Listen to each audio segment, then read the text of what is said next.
Please subscribe to this channel, so that we are more enthusiastic in providing the best video for you.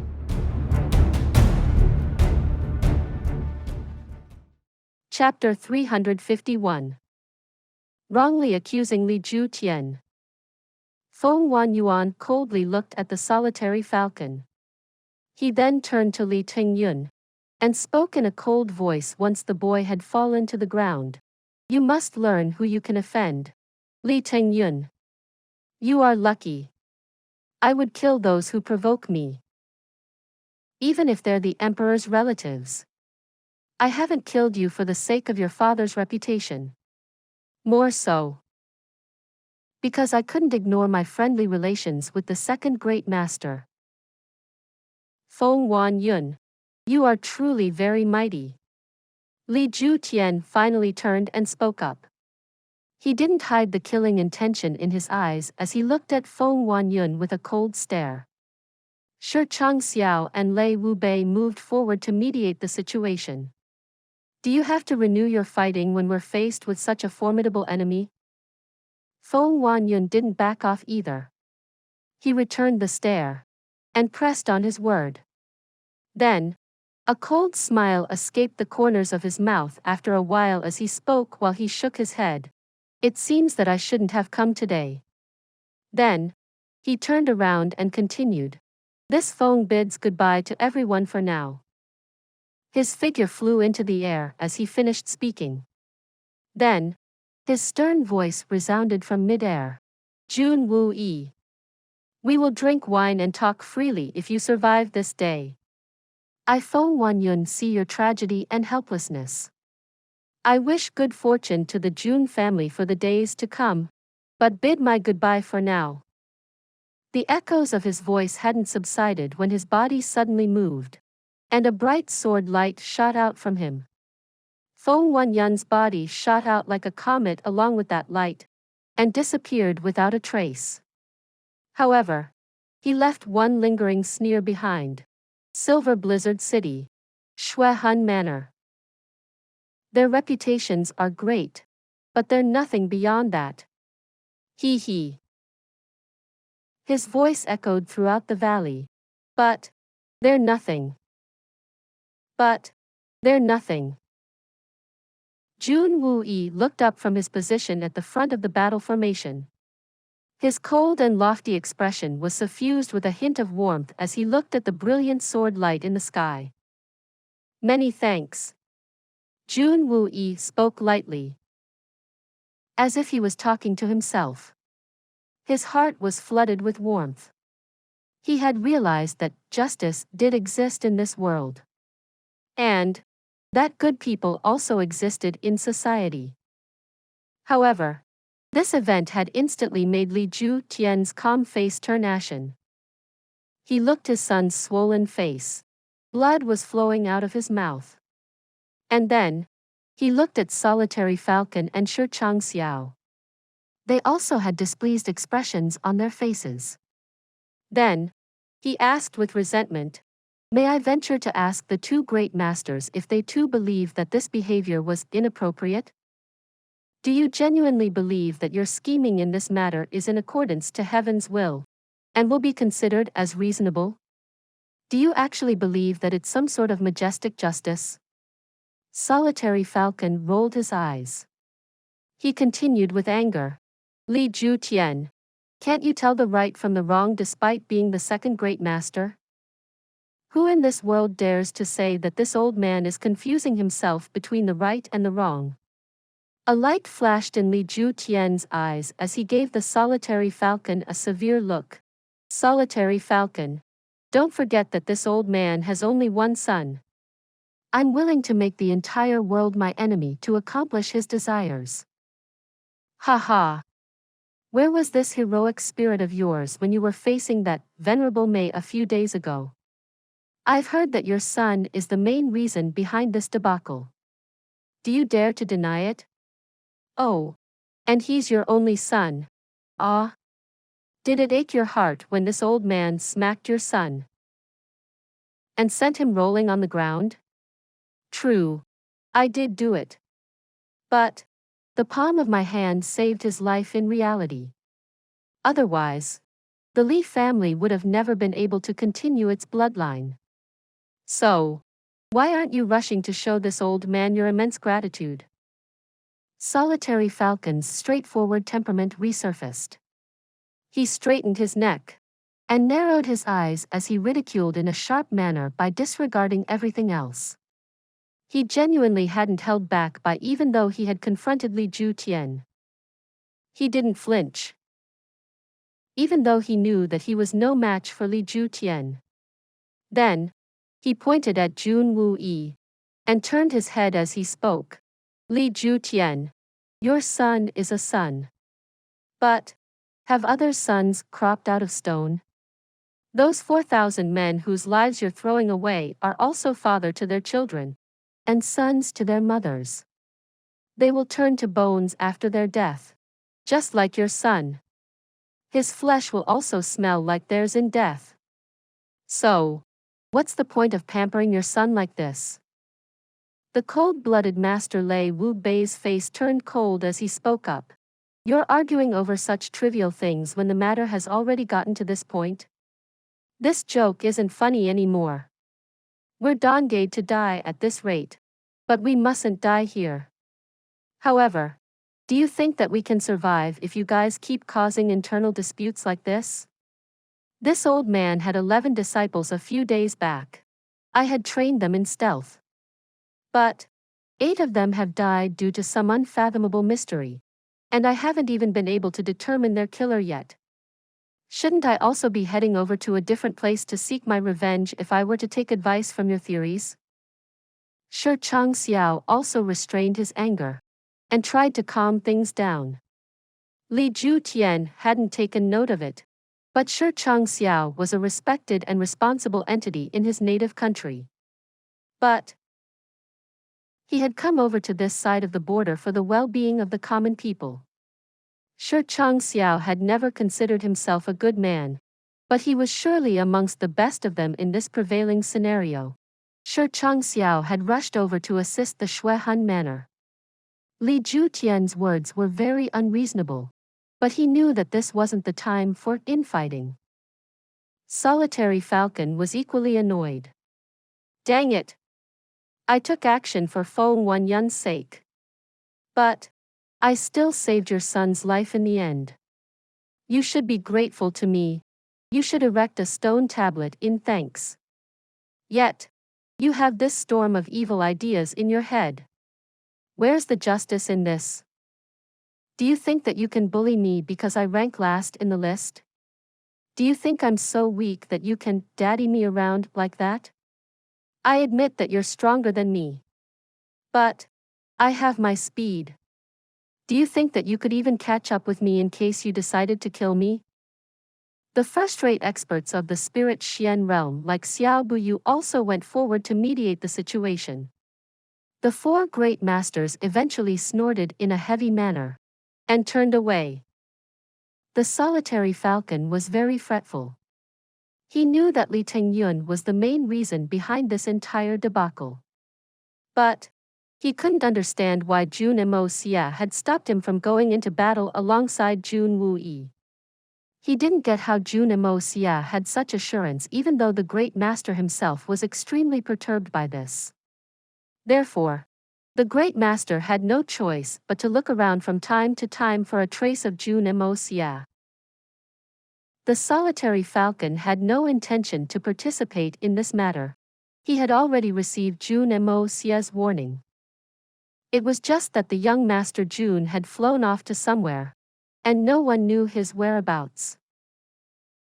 Then, a dark cloud rose from the depths of the Tian Fa forest as numerous flying Xian beasts quickly made their way forward. Then, a thunderous sound was heard from the ground as terrestrial Xian beasts rushed ahead. None who listened to this rumbling sound could tell the number of Xian beasts that were a part of this charging army. However, the enormous prestige and the impetus of this charge was enough to frighten the entirety of Tianxiang. There was a burst of sudden fluctuation in the air as something broke at the speed of sound to greet them. It was Jun Moxie flying like a comet with the help of his yin-yang escape. Then, a somewhat hoarse and broken voice pierced the air. Are you ready, Li Ju Tian? A small black spot appeared in the sky along with that echo. It suddenly became bigger as a mysterious person completely shrouded in black suddenly flew over at lightning speed and stopped 30 meters in front of them. In fact, this figure had stopped in a steady manner at that spot in midair. Merely being able to stop at a precise spot after having attained such speed would have made anyone stomp the table and shout praises. However, this person had actually done so at an exact spot in the air. And that too in a single burst of deceleration. The level of Xian efficacy required for such a display had left everyone flabbergasted. Venerable Mei. Li Ju Tian cupped his hands and saluted along with the other three great masters. I trust you've been well since we last met. Respecting the genuine apex expert of the world would always be inevitable and reasonable in any setting. However, Li Ju Tian could have never expected that those words of his were about to incite an extreme reaction from the other side. A reaction that would be as explosive as the eruption of a volcano. I trust you've been well since we last met. These words weren't rude in their make as far as a generalized context was concerned. So, Li Ju Tian's words weren't technically a problem from a generalized point of view. However, they had meant something entirely different to Venerable Mei. You look like you've just recovered from a sickness. Venerable Mei had an extremely high cultivation. Yet, their body shuddered, and they suddenly dropped in midair when they heard the words. I trust you've been well since we last met. The mysterious person was quickly able to stabilize their body, and was able to come to rest in the air soon enough. But they had still dropped at least 3 meters. The mysterious individual clenched their teeth and spoke. Is that all you could find to say, Li Ju Tian? 3 days have passed since we last spoke. And all you have to offer is, I trust you've been well since we last met? I think you that don't have a brain inside that big head of yours. Or perhaps it's gone rotten. Maybe it's just full of tofu. Can't you practice using your brain once in a while? How shameless. You're a disgraceful bastard. Why don't you go to hell? This peerless expert had unexpectedly replied to others' greetings by thoughtlessly throwing abuses at them. No one could comprehend this action. Li Ju Tian had spiraled into a maddening depression owing to excessive rage. Feck. Didn't I only ask? I trust you've been well since we last met? Why should I be held guilty for that? This one is impervious to reasoning. This person reacted like something had exploded up their buttocks. I'm still the second great master no matter what. But this one didn't leave even a single shred of honor for me, and directly discarded all pretense of cordiality in public. How can this shrew behave in such a manner? Venerable. Bullshit venerable. How could Li Ju Tian endure such humiliation in public given his status? So, he asked with a cold expression, Venerable Mei seems to be quite angry today. Don't you think that you're being too rude? Li Ju Tian, you disgraceful bastard. Do you know that you're talking to your senior? Don't you know the difference between senior and junior? Venerable Mei's voice became extremely sharp. Like that of a cat whose tail has been stepped on. This person wasn't someone without good self-restraint. But it was just that Li Ju Tian was having a bad day. Li Ju Tian's words had been comprehended by this venerable individual in a completely different meaning owing to the guilty conscience that this individual carried from their recent encounters. The Venerable Mei had associated these words to the greatest humiliation they had suffered since birth. This was like a situation a poem had once spoken about. One can do whatever they want. But even the water from every river in the world isn't enough to wash away the shame of a person's heart. Venerable Mei's heart would nearly burst, and they remembered that embarrassing event from the day before. Their blood would rush against the stream into their brain. And they would be left to seethe with anger. The vile, nasty, and horrible things that Shameless man repeatedly did to me. Only because I couldn't utter a word. This Li Ju Tian must know of it, right?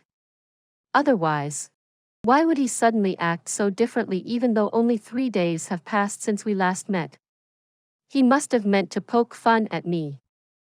This was obviously Venerable Mei's personal psychological issue.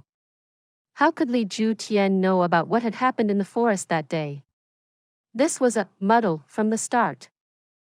However, Venerable Mei obviously hadn't realized this. Therefore, Venerable Mei became increasingly furious as they saw Li Ju Tian's expression become more and more ill-tempered. In fact, Venerable Mei had soon started to gnash their teeth.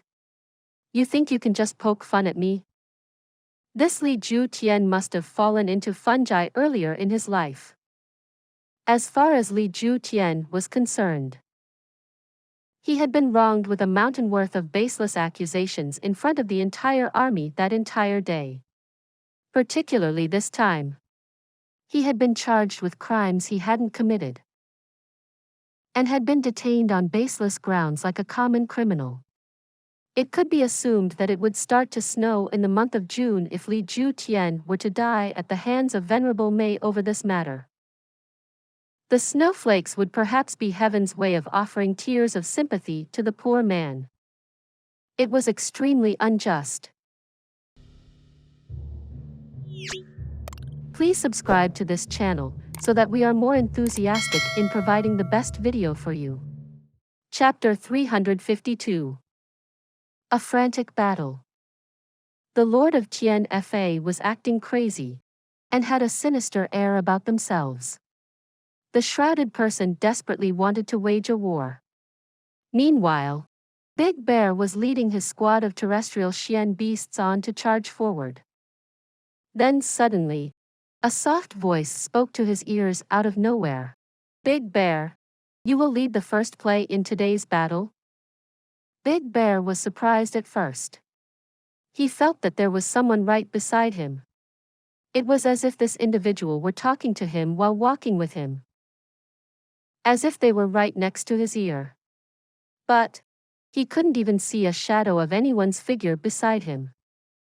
However, Big Bear could feel that it was Jun Moxie who was walking beside him. It was only that he couldn't see him. The Xian Beast King almost laughed as the corners of his mouth drew back.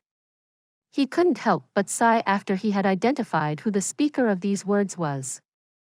A supremely skilled expert is a supremely skilled expert. How many people in this world can use such an astonishing method? He replied in a respectful tone. Yes. The Lion King, the Tiger King and I are going to lead today's battle. So, Lion, Tiger and Bear Xian Beast Kings will lead our forces to battle against Southern Heaven City.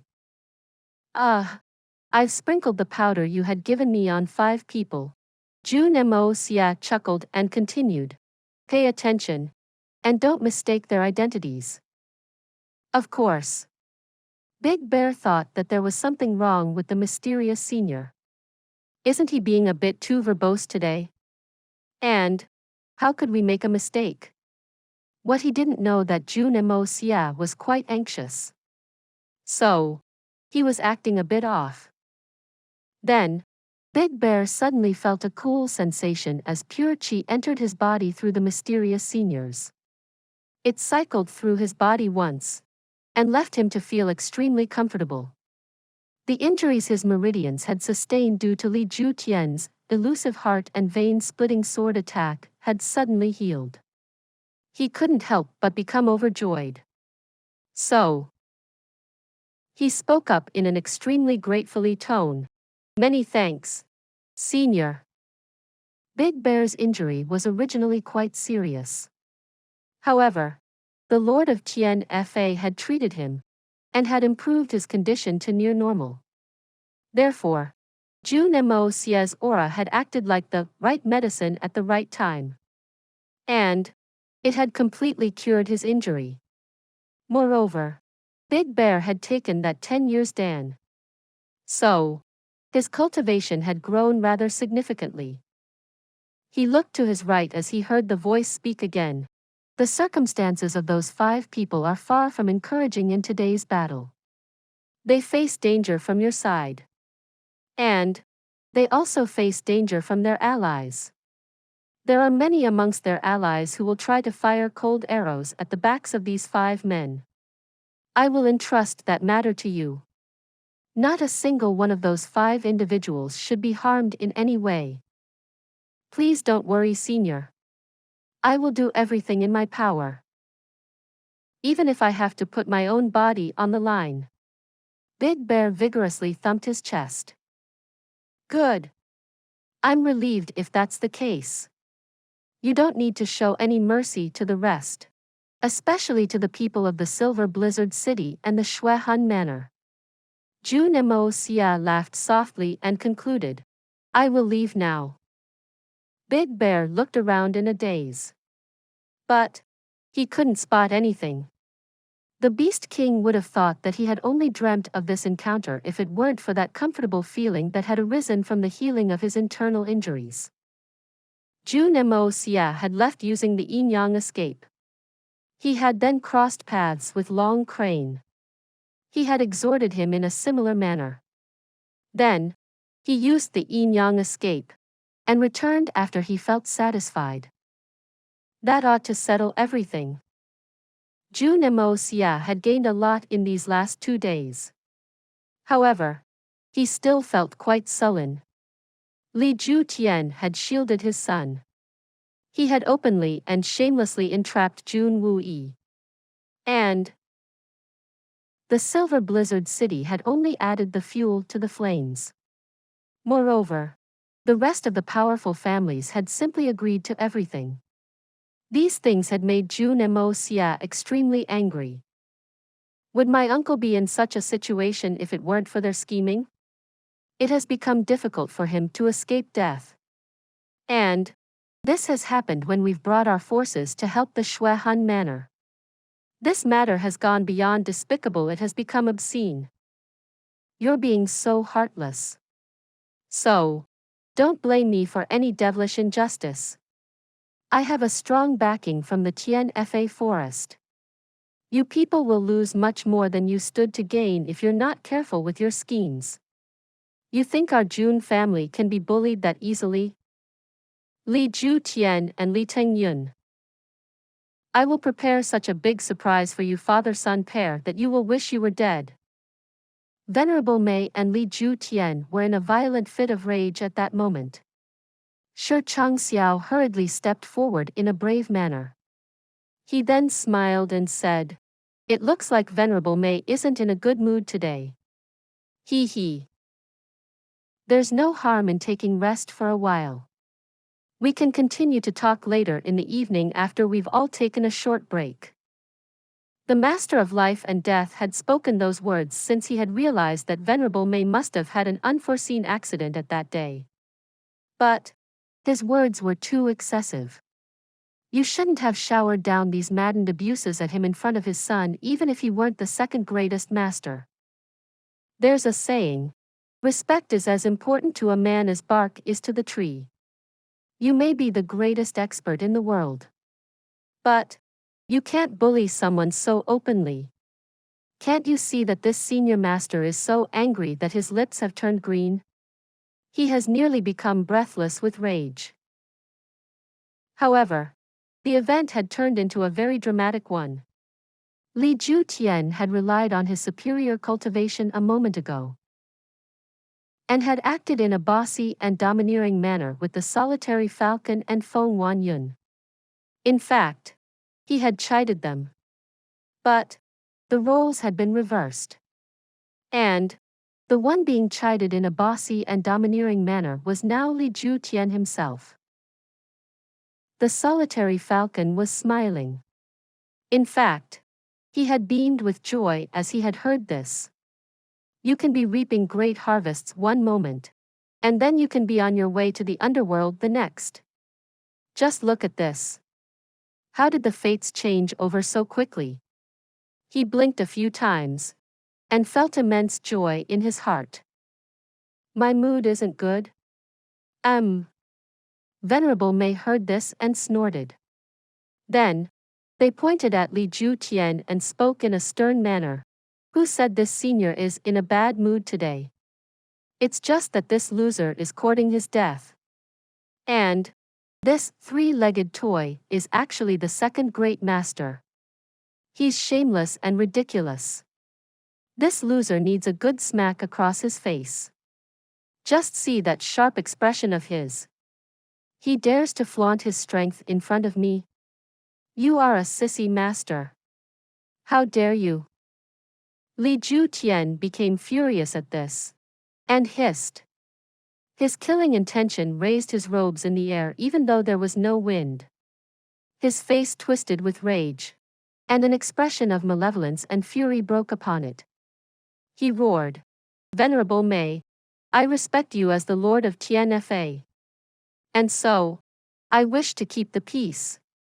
Yet, you have humiliated me for the third time today. Do you think that Li Ju Tian fears you and won't do a thing in response to your insults?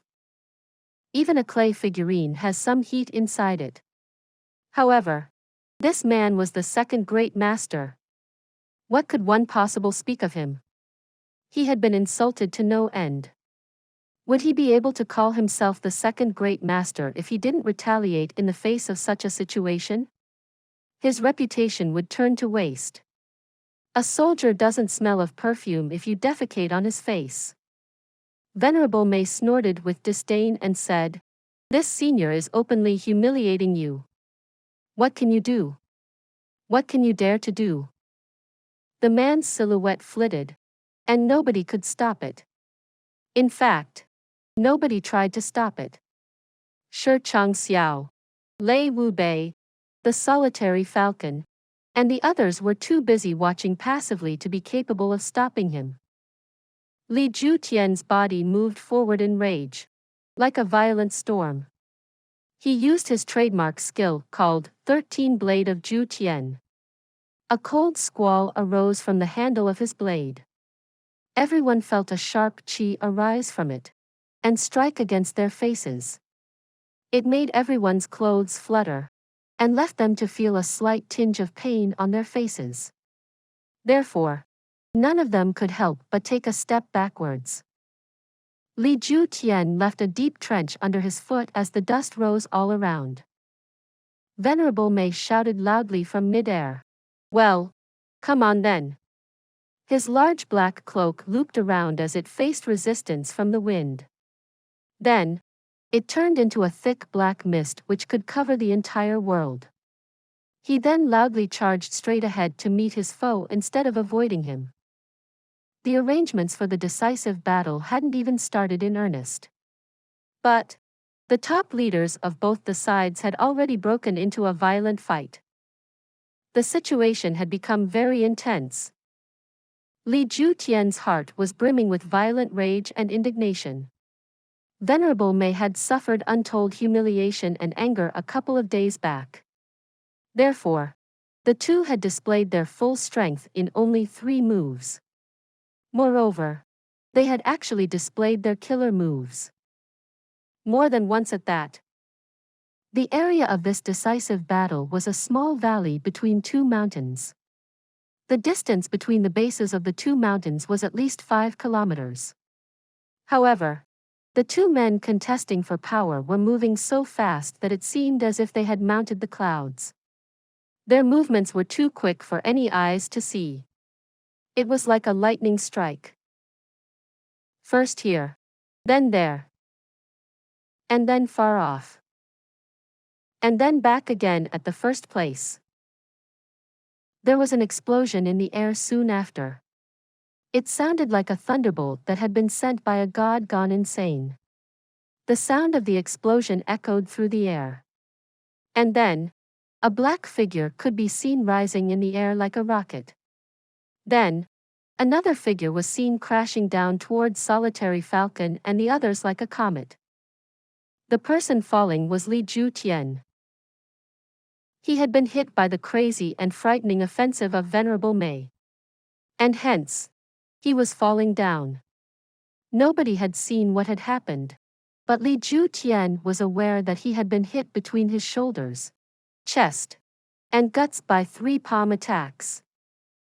Great Master Ju Tian had done his best to brace for that attack, and had tried to maintain composure in order to prevent himself from cutting a sorry figure. However, his fall was too fierce, and he couldn't control it in any way. He hit the ground with a loud bang, and a large hole appeared in that spot. However, his fall hadn't come to an end yet. He continued to stagger downwards into the ground in recoil. In fact, it almost seemed as if an inverted mountain had been dug up in the ground of the hilltop he had landed upon. His foot soon touched the subterranean rocks and trenches.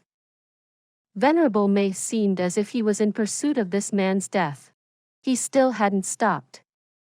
One could hear a sharp and intense roar coming from the air. A dark shadow had shot down from the air at a great speed. Even the huge black robe he wore had been rendered apart by the wind as he charged downwards. And then, a faint blue smoke arose from the hem of those robes. His black robes were on the verge of bursting into flames because of their friction with the air. Owing to his speed, a spotless pure white hand jutted out of the black robe. This beautiful white hand appeared like an ornate carving.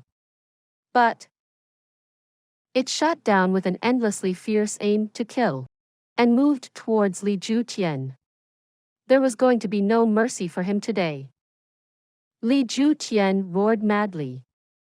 He concentrated the entirety of the remaining efficacy in his body in order to counter and escape. Shi Chang Xiao, Lei Wu Bei, and Solitary Falcon were quick to realize Li Ju Tian's emergency. He was a loathsome man, but these 3 men knew that he couldn't be allowed to die at that moment. They would lose their greatest asset if Li Ju Tian died. Moreover, it was evident from Venerable Mei's fierce disposition that everyone's life would soon be in danger. The 3 men sensed each other's intention, and jumped forward with all their might. The Silver Blizzard City's 2nd, 5th, and 8 elders also caught up with them to act as a second layer of defense. The 7 experts gathered together to resist the crazy strikes that were the deadliest in the entire world. Venerable Mei let out a sharp roar in midair, and coldly challenged, "Come on then." The black-robed individual neither dodged nor avoided them. In fact, that person had seemingly added some more strength to his attack in a split second. Slam! Slam! Bang! The sounds of repeated violent strikes resounded. And then, the black shadow flitted and appeared in the sky above the Tian Fa forest. Then, it slowly floated down to the summit of a tree, and stationed itself on a finger-thin branch. It then stood facing the wind. A few groans were heard soon after. Xiao Buyu and the other 2 elders of the Silver Blizzard City had arrived last. But they had been the first ones to drop. In fact, those 3 appeared like rubber balls as they crashed on land, and rolled about in pain towards the surrounding mountains. The Solitary Falcon had spread his arms like an eagle spreads its wings, and had soared over 30 meters before he had suddenly dropped downwards. However, he stabilized himself at a lightning-quick speed, and began to float. His situation wasn't as precarious in comparison to the others. The comparatively stronger Lei Wu Bei was red in the face. He had spun to evade the attack, but his spinning hadn't yet come to a stop. In fact, he had already spun his way away from the epicenter of the collision. Shi Chang Zhao's clothes had been torn. In fact, several strands of them had started to float in the sky like butterflies. He jumped back 30 meters as he evaded the attack, did a somersault, and then jumped back another 30 meters. However, the greatest damage was suffered by the second great master Li Ju Tian. Blood spilled from his mouth as roared in a fierce manner. His body had been shot into the air. However, no one could tell where it had been sent flying to. Then, an earth-shattering sound emerged as a mushroom cloud rose between the 8 individuals with a loud bang. It sent out tons of rocks and dirt into the air. A thin layer of earth had suddenly covered the sky. The situation was very similar to that of a volcanic eruption. Rocks in a massive radius had been destroyed, and had been sent flying into air. They had been broken into such small fragments that even their shadows weren't visible anymore. They continued to fly into the sky for a long time. Then, the larger of the rocks started to shower down like meteors. They smashed down into the ground at high velocities. And loud noises were given rise to as a result of their impact against the ground. In fact, the ground itself had been left to shake from the impact of their fall. The 8 experts Qi had struck each other at the same time. This had somewhat contained and delayed the effect for a bit. It was like the Big Bang had been brewing up until that moment, and had finally burst out. That immense explosion in the air was enough to greatly shock any expert. It sent a cold shiver through their arms and legs, and left them to shiver. Li Ju Tian and the others had stationed themselves near a hilltop. However, this piece of land had gone up in the explosion. In fact, most of it had been leveled by this explosion. Moreover, a pit had been excavated in the ground because of this event. However, no one knew how deep it went. This was because the bubbling underground water had started to spout out after having mixed with the soil. And this had given rise to muddy gurgles. Everyone, including the Xian beasts who had been drawn into an aggressive formation behind Big Bear, had been left extremely shocked by this. Their mouths had fallen open, and they had been left to gasp for cold air. This is the actual result of his power. Good God! That's extremely formidable. However, Big Bear was in the worst condition amongst them. That extremely shocking explosion had left him to open his eyes and his mouth very wide. His cheekbones stood erect like the horns of a young dragon. And then, a stone the size of a hen's egg came flying by. Either by a divine intervention, or by pure coincidence, and crashed into his mouth. Crack, the sound reverberated as it hit his teeth. An ordinary person's teeth would have been destroyed, and their tongue would have turned to pulp in such a scenario. But who was Big Bear? He was a Bear King. And luckily, the Bear King's teeth hadn't been broken by this. However, his head had been left to ring and buzz by the impact. His lips moved up and down in an unconscious manner, and crackling sounds emerged as chewed on the rock in order to crush it. His tongue rolled as he unconsciously and for a mysterious reason swallowed the rock. Then, he found himself choking on it. Please subscribe to this channel so that we are more enthusiastic in providing the best video for you. Chapter 353. The 2 world-shaking swordsmen Rainstorm and Hurricane, both great masters. The 7 experts had joined hands and had attacked together. But they were only able to square off against Venerable Mei's offensive. Venerable Mei may have used a cheap trick. However, it was important to know that 4 great masters and 3 spirit Xian experts had attacked together. The Venerable Mei's Xian cultivation was at an extremely shocking level. This type of terrible strength could be considered to have reached the greatest of heights in that world. The dust scattered and dispersed. Li Ju Tian, Shi Chang Xiao, Lei Wu Bei, and solitary falcon appeared on the remaining half of the hill. Xiao Bu Yu and the other two sat down cross-legged with ashen faces. They then slowly tried to move their Xian Qi in order to stabilize their breathing and recover.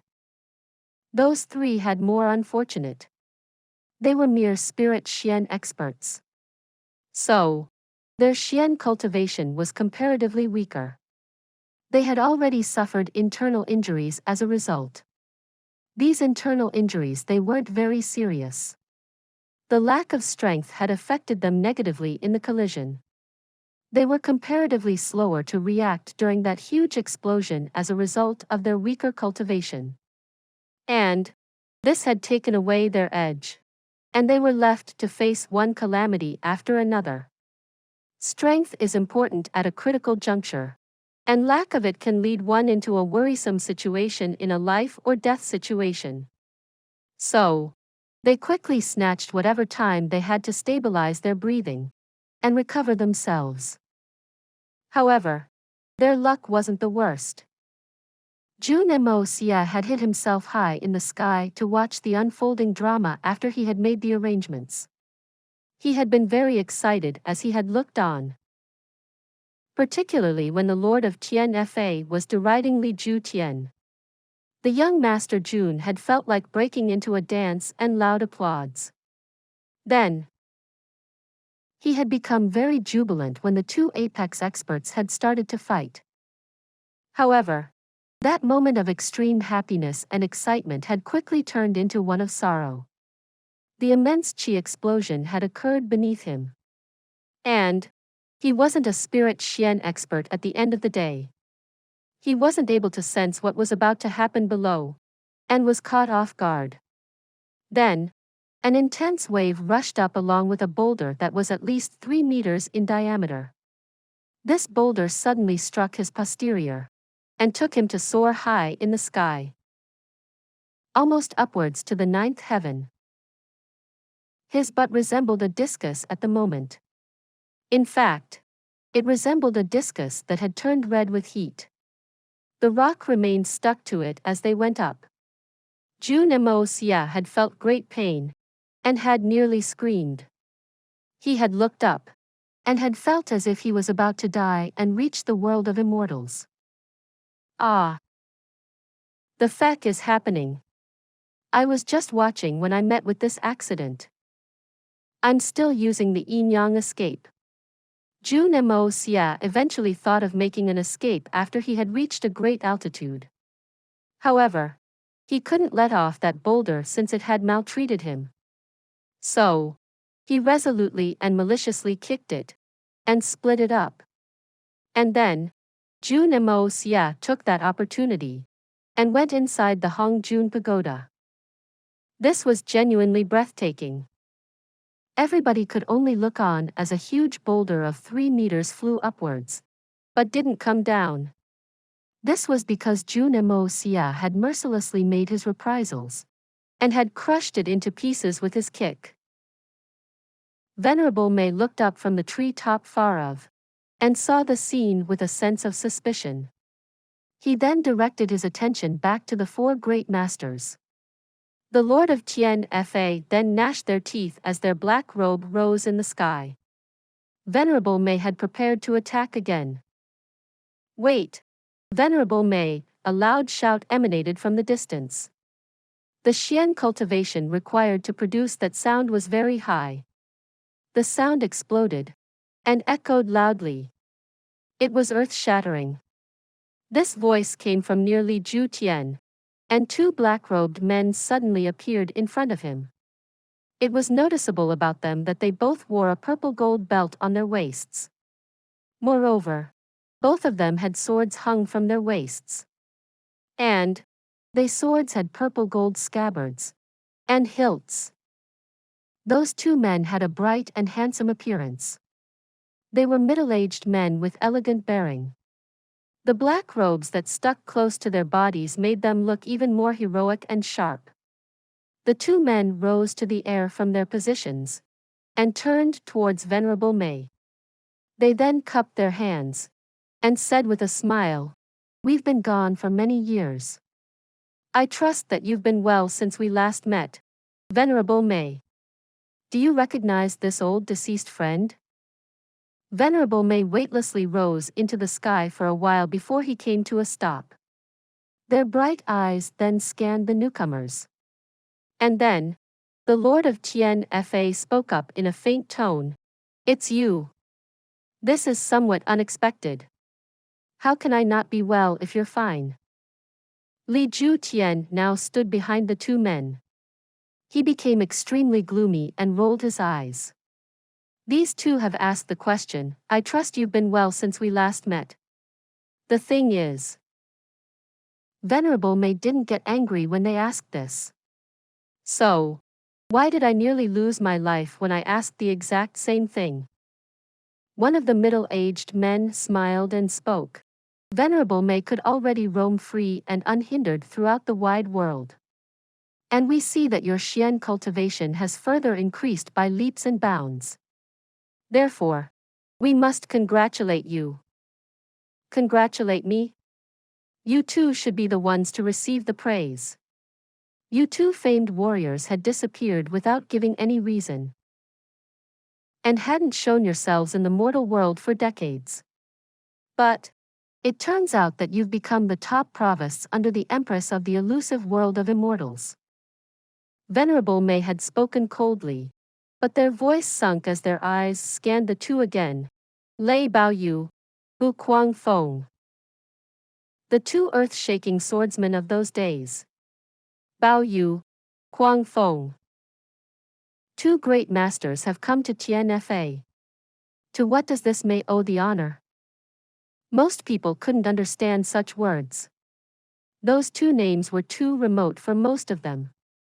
But Li Ju Tian, along with the other great masters, the Silver Blizzard City's elders, and a few chiefs of some powerful families had an expression of shock and awe on their faces. Most people wouldn't remember their names anymore. However, their names would have frightened the guts out of people 60 years ago. In fact, their mere names would have been enough to make people's souls leave their bodies like a rocket. Anyone who had reached the highest echelons of Xian cultivation would know their names, and would tremble. There too used to be two pairs of sworn brothers amongst the 8 great masters in the days of the past. And they were inseparable as colleagues. However, the two pairs disliked each other, and there was a sense of mutual containment amongst them. They would fight every time they'd run into each other, and those fights would invariably be earth-shattering in their nature. Moreover, the nature of those 4 men was quite evil. They had no scruples, and did as they pleased. Those 4 were responsible for much of the chaos around the continent. But then, the 4 reputed men disappeared at the same time one day. Everyone had figured that they had been killed. Countless people were relieved, and had clapped their hands in joy. And the legends of those 4 had faded away with the passage of time. 60 years had passed since then. Therefore, very few were left who knew of the affairs of those days. However, one of those pairs of sworn brothers had suddenly appeared in front of them at this time. The 2 world-shaking swordsmen Rainstorm and Hurricane. And both of them were great masters. Their real names were Lei Baoyu and Bu Kuang Feng. As for the other pair of sworn brothers, they were real brothers. And they were also very famous. In fact, they were famous for being utterly preposterous. Zhanpa Feng Yun and Zhanpa Tian had acted crazy their entire lives. They had been such their entire lives. And they would have remained such if they were alive. They both were great master as well. No one had ever expected to even hear the nightmarish names of the great master Rainstorm and great master Hurricane before the battle here at Tian Fa. Much less see them in person. However, there was something even more confusing than that. These 2 men weren't young when they had disappeared. In fact, they must have been at least 80 years old at that time. So, how could they still look middle-aged after 60 long years had passed? Could it be that they had practiced some youth-replenishing techniques? You flatter us. The one to reply had a mole near one of his eyes. The elder generation had recognized this. It was a distinct facial feature of the Rainstorm Great Master Lei Baoyu. Then, they heard him chuckle and continue, "My brother and I too insignificant for that. How can we dare to bestow honor upon Venerable Mei? It's just that we've been sent by the elusive world of immortals to be witnesses to the battle between Tian Fa and the rest of the continent." Oh. The mysterious elusive world of immortal was perturbed by such a trivial thing? Should this Mei feel honored by this? Venerable Mei sneered, taunted, and laughed. It didn't matter if he'd have to fight and kill these two great masters as well. It was evident that there was hidden card for that as well. Again, you flatter us. We two brothers have merely come to pass on the message the Empress has given us for Venerable Mei. Bu Guangfeng replied. Please speak. I don't know what that hypocrite has to offer me. What did she say? Venerable Mei asked with a sense of curiosity. Lei Baoyu twitched when he heard the word hypocrite. However, he forcibly swallowed his anger and spoke. The Empress has said this. It's fine that Tian Fa goes to war. We have faith in Venerable Mei's conduct. This conflict between the Xian experts is also fine. The three holy lands also vie for power. But we request Venerable Mei to be lenient towards the common people. Ha ha. She has always bemoaned the state of the universe, and pitted the mankind in that disgusting tone of hers. Venerable Mei laughed. But my Tian Fa has never allowed any influence from any foreign entity, even if that entity is the elusive world of immortals. Don't tell me she thinks that she can order my Tian Fa around? What a big joke. Venerable Mei can do what they like. We won't interfere. We're powerless to interfere. In fact, we won't do anything, no matter the outcome. We will only report what we see, and the Empress will decide. Lei Baoyu smiled. Venerable Mei snorted and spoke. The two earth-shaking swordsmen of those days, Rainstorm and Hurricane Great Masters, used to move through the society in an elated, unfettered, free manner. They possessed the ease, natural confidence, and cruelty. I never expected them to become the harbingers of moral integrity once they became the provists of the elusive world of immortals. I truly admire the training that the Empress imparts. In fact, I wouldn't find it strange if you two weren't able to remain undefeated if you were to meet your two maddened rivals again. These words were clearly meant to call the Rainstorm and Hurricane Great Masters slaves. The words weren't spoken in a direct manner, but the meaning behind them was meant to make this an intolerable verse. Moreover, they had also been compared to their old selves. Then, it had been pointed out that their Xian cultivation hadn't increased by much even though they appeared younger now. In fact, it had been implied that these two wouldn't be able to keep up with the greatest and maddest of their opponents. The faces of Lei Baoyu and Bu Guangfeng contorted. Their eyes filled with rage as they pressed their hands on their swords' hilts and stepped forward. Li Tian's face was suddenly filled with joy. Are these two going to pitch in? Our odds of success look much better if they do. However, Lei Baoyu and Bu Guangfeng withdrew after they had taken that step. And this happened just when Li Tian was thinking of their intervention. Lei Baoyu then said in a calm manner, Venerable Mei is a very capable person. There's no need to provoke us today. It's inappropriate for us to fight today, but this doesn't mean that we won't get a chance in the future. In fact, we two brothers can find a way later if Venerable Mei feels that today's day is a missed opportunity. Venerable Mei's gown issued a soughing sound in the wind. They seemingly smiled as they said, "Oh really?" Please subscribe to this channel so that we are more enthusiastic in providing the best video for you.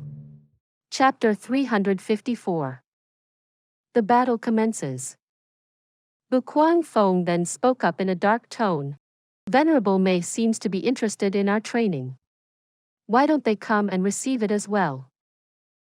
I'm convinced that they'll change too. They'll at least be different when compared to us two brothers." The words he had spoken seemed to have a very mysterious meaning to them. Even Li Ju Tian couldn't understand what they meant. Venerable Mei was floating at a distance. However, they seemed very angry.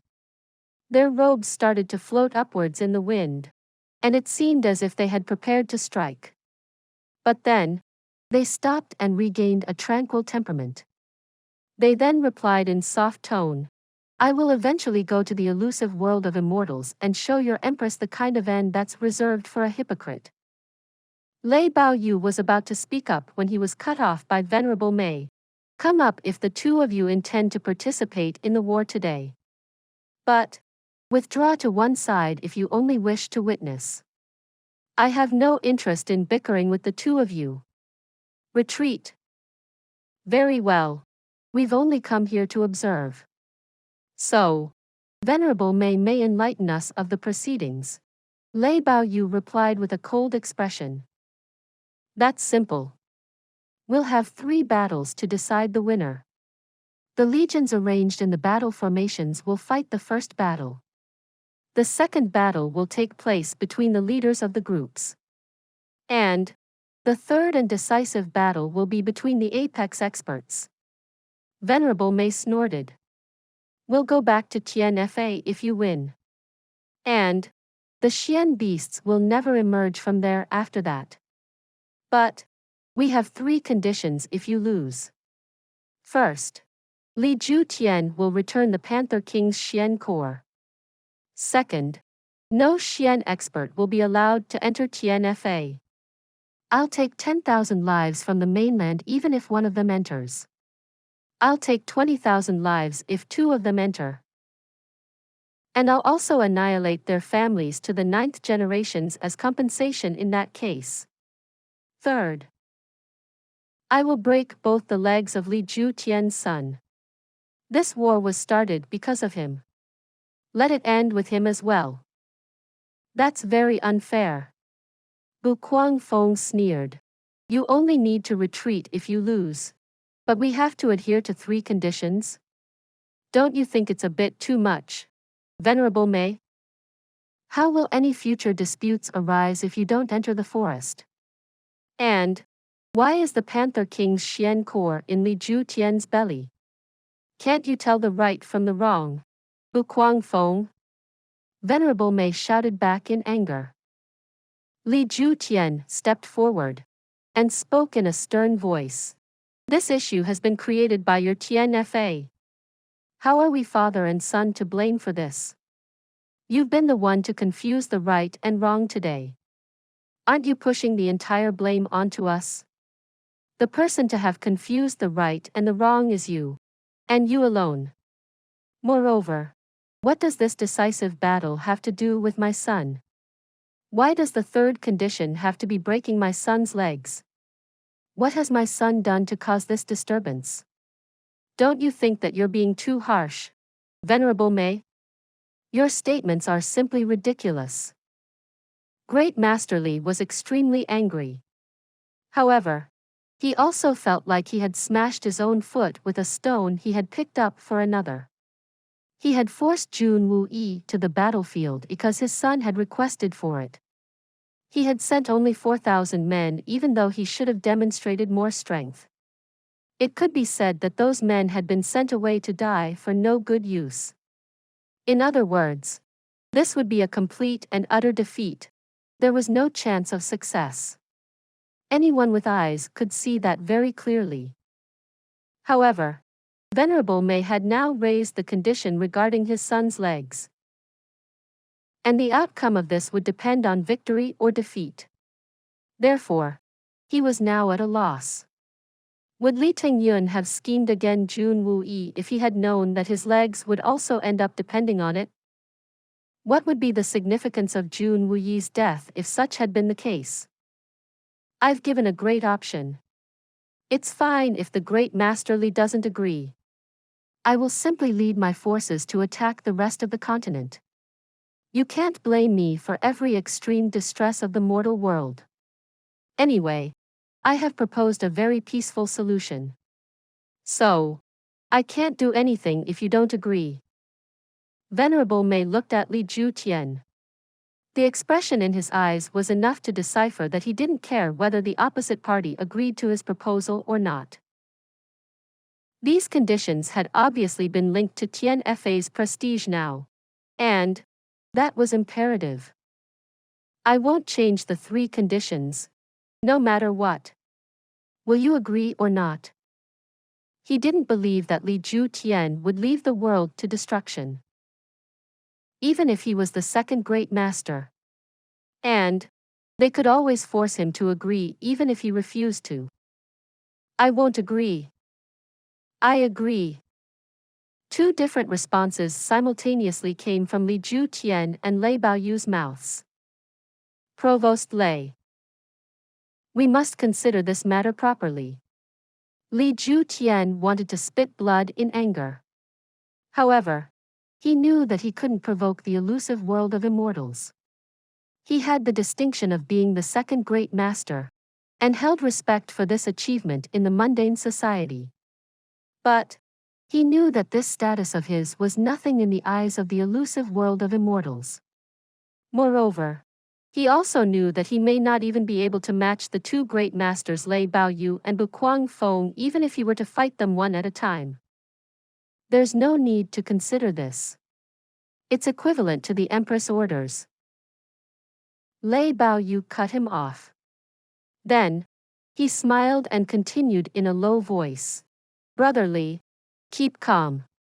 Do you think that someone of Venerable Mei's status would have a tough time in dealing with your young son if we lose this battle? Take a step back.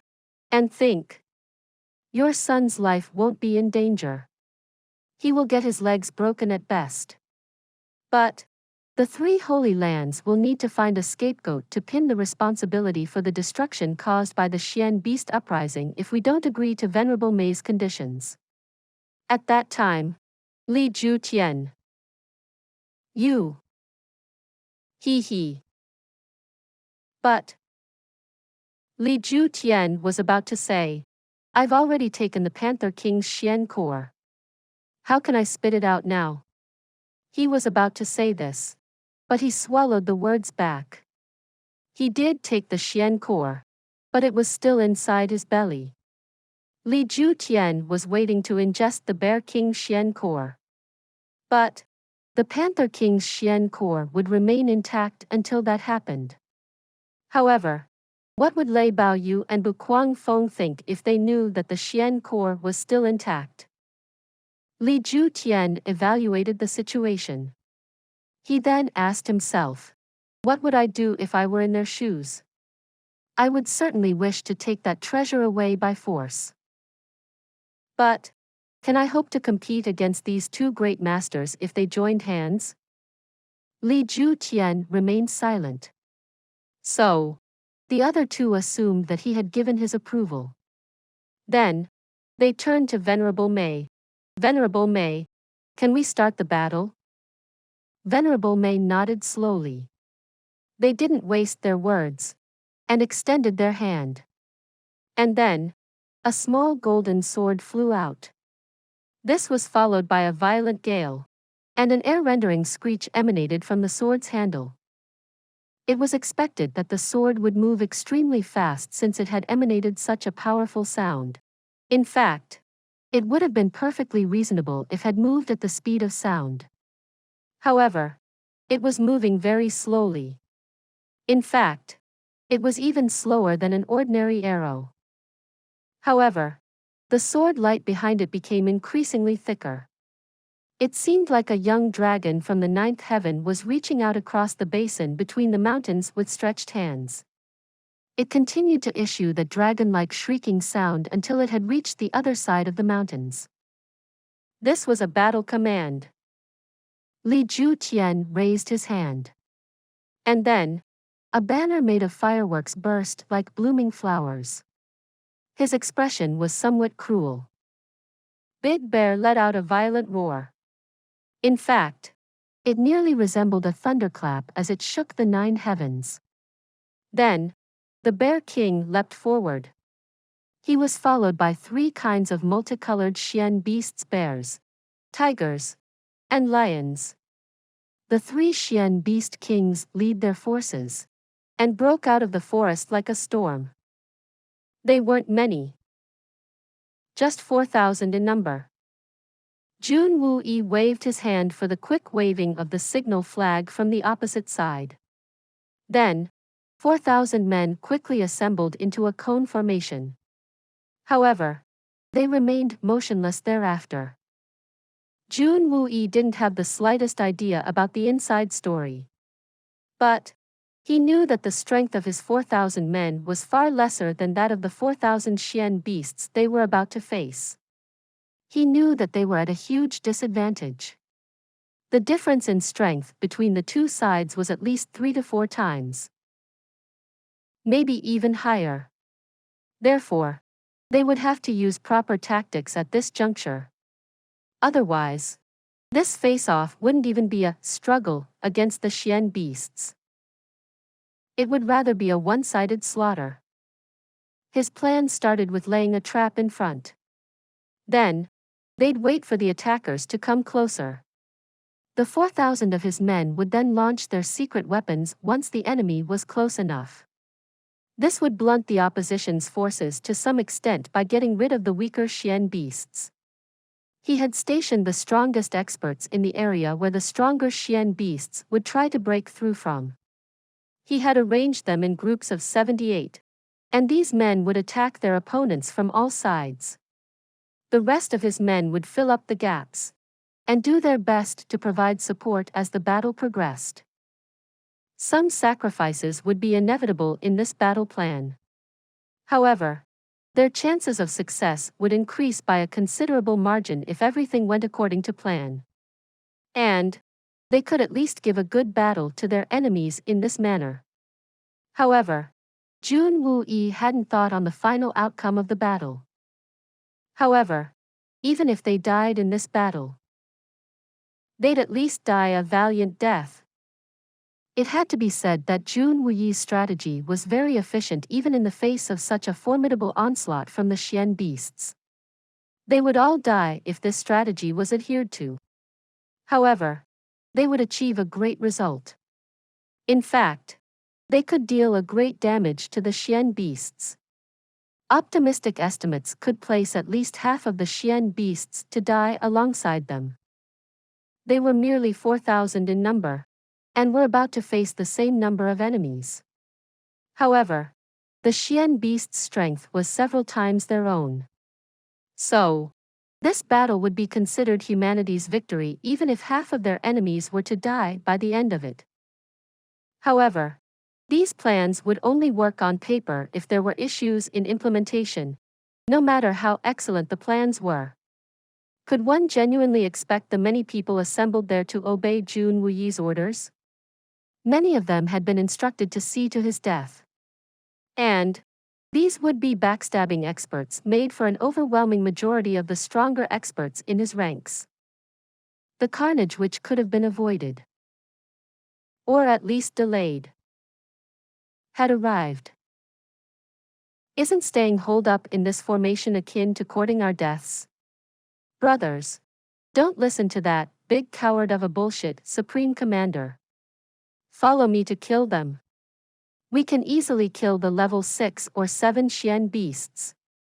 Won't we be victorious if each man could kill 1 or 2 enemies on an average? A clamor arose from the back as the members of the Shui Han Manor pushed their way forward.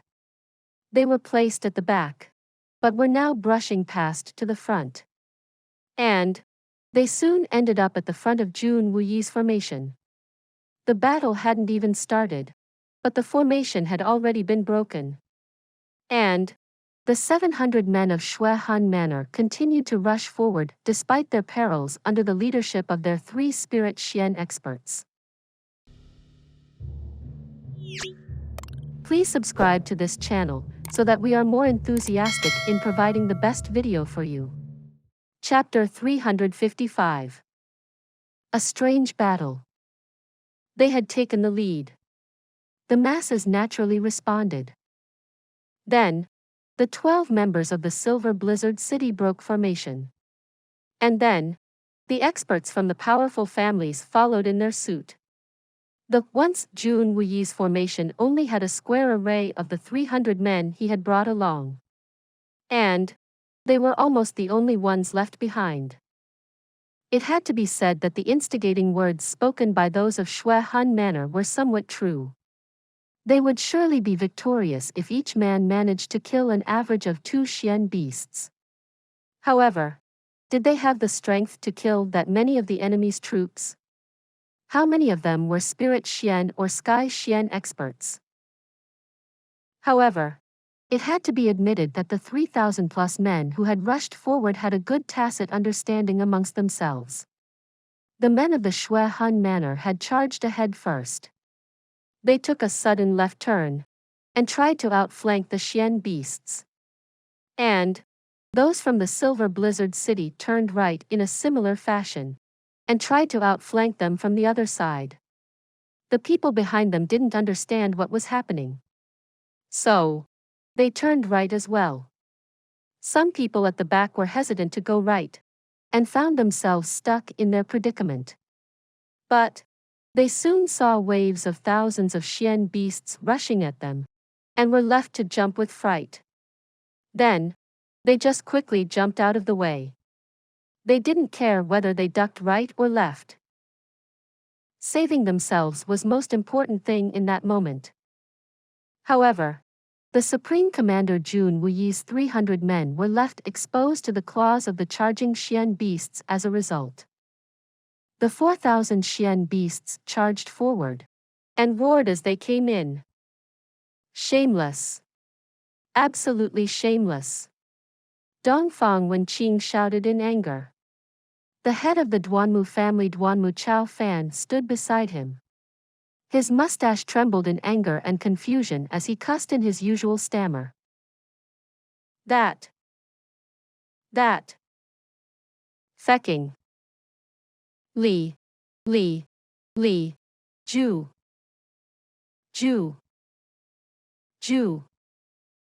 That. Mother. Another family's head, Sikong and Yi, stood beside him. The expression on his face was that of a man who had been drowned in water. He roared angrily. Damn it! I'll kill everyone in front of my eyes. And you stop stammering. You haven't been swallowed by a Xian beast yet. So, stop being so gloomy. Bullshit. I still haven't finished. Abusing. Duanmu Chao Fan was very angry, but managed to speak somewhat smoothly. Especially the first word, bullshit. That word had been spoken articulately, and without any stammer. Therefore, that bullshit sounded magnificent, powerful, and bold. Stop talking. Sikong and Yi flew into a rage and drew his sword with a sinister look. A golden tiger was charging towards them. The bite of such a tiger could rip anything. Its tail was like an iron rod and could cause destruction once it struck its target. However, the tiger's movements were even weirder. Its fighting style made it seem as if it had a wild fighting instinct, but it was still quite refined in make. The strong wind whistled as it moved forward in an orderly manner, and it was evident that it had mastered its own style of martial arts. The movements of its N***ked buttocks could only be described as rhythmical. Who stood a chance if these Xian beasts were to use martial arts? They were nearly submerged in that tide of Xian beasts moments later. Dongfang Wenqing and the others were now faced with several Xian beasts of levels 8 or 9. Their spiritual senses were alert. However, they wondered in their hearts if these extremely strong Xian beasts' actions were akin to some sort of a greeting. The beasts then circled around them. And then, they just walked away. The faces of everyone who was watching from the hilltop had become dark. Is this how you arrange your troops in an indomitable formation? Li Ju Tian? The experts have left and have gone in different directions. They entered the battle without any commitment and left their supreme commander exposed. They've annihilated their own formation.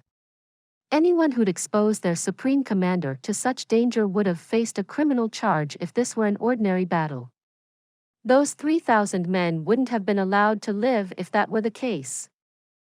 Lei Baoyu pointed his finger at the battlefield and asked Li Ju Tian as he laughed and shook his head.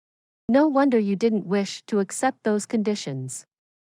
You never intended to win this battle.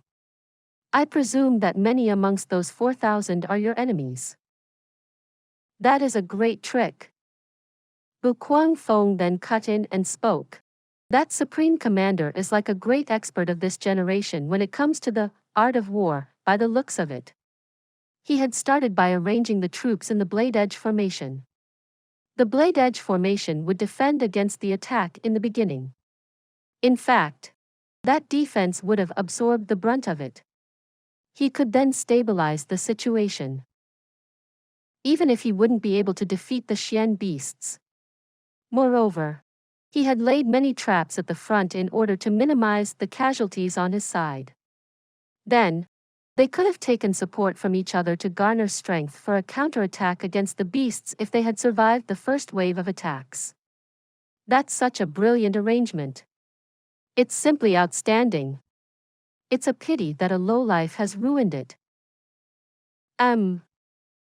The word lowlife obviously referred to Li Ju Tian. The great master Li's face suddenly turned blue and red since he had become embarrassed and upset. Lei Baoyu and Bu Guangfeng didn't come from a military background. However, over 100 years of wisdom, an extraordinary eyesight, and experience had given them insight. Therefore, they had been able to recognize that trap. Li Ju Tian was evidently becoming increasingly resentful as Bu Guangfeng added, Great Master Li, it appears that you don't care about your son's legs much. How could you have handled things in such a reckless manner if you were concerned with your son's well-being? This is unimaginable. Li Ju Tian's face reddened with embarrassment. He didn't know how to reply to that. The man couldn't utter a word as a result. How could Li Ju Tian have known that the elusive world of immortals would send someone to witness the battle? Would anyone have dared to say a word against him given his status in the mortal world? Even if they disagreed with his conduct. Anyone who'd say anything against him would obviously be made to disappear shortly afterwards. And after all, no one would wish to die for offending the second great master. However, Lei Baoyu and Bu Guangfeng had arrived, and Li Ju Tian had become distressed as a result. He had lost face in front of the three holy lands this time. In fact, he hadn't just lost his face. He had also landed his son into trouble. However, he was completely unaware that the people from the elusive world of immortals weren't only there to observe the battle. Jun Moxie had become extremely anxious at that moment. He had forgotten about two people, Duanmu Chao Fan and Sikong and Yi. His uncle's situation was scary, but not dangerous. In fact, it wouldn't be a big deal if he was to be surrounded by many Xian beasts. However, the heads of the Duanmu and Sikong families had been besotted with danger. Sikong and Yi had been surrounded by 5 or 6 Xian beasts even before he had a single move. His clothes had become raged. And he was in a flurry. And Duanmu Chao Fan was in an even more battered and exhausted state. The head of the Duanmu family repeatedly roared as he chopped down with his sword. But he would often raise his left hand and would place it in front of his garment's lapel. Jun Moxie flew down and realized that there was huge hole in the clothing over Duanmu Chao Fan's posterior. He was completely unaware how a Xian beast had managed to do that, but a roughened butt cheek had been exposed as a result. In fact, it had vague scratch marks on it. Jun Moxie laughed in a good-humored manner and hurriedly spread the powder on top of those two men. Then, he quickly retreated. Yi was gloomy and was bellowing repeatedly. Then, he noticed that the pressure on him had reduced rather significantly. The Xian beasts who had been making threatening moves and had been launching attacks at him until a moment ago were now looking at him with a confused expression in their eyes. Those beasts then beat their noses, wagged their tails, and went away. The Xian beasts were divided into 4 groups. The 3 Xian beast kings had directed them to attack from all sides, but had left only a few of them for Jun Wuyi. However, those Xian beasts were at level 9 and had exceedingly high strength. In fact, they could take out a few people by merely opening their mouths. However, they didn't seem to have any intention of attacking this small group of humans. Yi suddenly found himself puzzled. There was only one Xian beast in front of him at the moment. And it was a very intelligent one. It faced him, winked at him, and then pulled a face. Winking? What are you up to? I'm here to fight a battle. So, why do you have such an expression on your face? Ye's eyes were wide open as he stared. He couldn't understand anything when that golden tiger anxiously lifted his claw and pointed to the surroundings. The beast then roared and charged towards him. Its power and prestige was extremely terrifying, and Ye's life seemed to be in real danger. Yi gathered the entirety of his strength and moved to block the attack with a sense of uncertainty in his heart. However, he made contact with his opponent and realized that his opponent's power and prestige was only for show. There was no real strength in the attack. The other party merely wagged its tail and winked at him again. It was then that Yi finally understood. Crap. It intended a fake attack on me. He turned his head and realized that everyone else had already understood. Each of his comrades was shouting loudly at the Xian beasts. And the Xian beasts were roaring back. The swords would move like lightning, but would lose accuracy and miss their target. The claws would move like the wind, but would fail to hit their targets. However, the person who had been nailed in the most difficult position was the Supreme Commander Jun Wuyi. He had been crazily besieged by 2 level 9 Xian beasts. But he was safely seated on his wheelchair nonetheless. Even a hair on his head hadn't been harmed in this chaos situation. 2 earth-cracking Xian bears weighing over a ton each jumped at him from either side as they roared loudly. Their paws hit the ground and filled the sky with dust. Even an intermediate great master or a spirit Xian expert would have had a tough time while evading that attack, and would have only managed to make narrow escape. However, he saw the Supreme Commander Jun calmly extend his sword, and both the earth-cracking Xian beasts moved to avoid it. That sword attack was no genuine victory. It was only a maneuver in a clever demo swordplay. The bears would pounce again in a similar manner, and the opposition would wave their sword. And then, they would retreat once again. What's going on here? Ye's mouth gaped wide. It nearly seemed as if his jaw had been dislocated. Then, he turned and found that Duanmu Chao Fan had also been bailed out of his precarious and dangerous situation. However, he was still in a somewhat awkward position. He hurriedly peeled clothes from a dead man's body and tied them around his waist in an attempt to make an apron. But that apron only covered his backside. And then, Duanmu Chao Fan threw his sword down and used the entirety of his energy to cover himself with his apron. However, his opponent was a level 9 golden tiger. The beast fiendishly rushed forward, roared, and raised dust as it jumped over him. Then, it turned around and jumped back over him. However, it still looked mad throughout this maneuver. Then, it raised its head and roared. It attacked the air, and it attacked the ground to display the extent of its might. However, it never once came into contact with Duanmu Chao Fan. It seemed as if the head of the Duanmu family had some kind of heavenly Xian Qi which would injure someone on contact. My word! Sikong and Ye's mouth had opened to its greatest extent. He then heard a cracking sound. His jaw had actually dislocated. He was left to let out a blood-curdling scream as a result.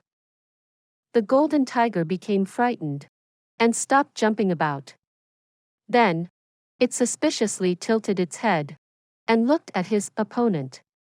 This one is so frail. I didn't touch him.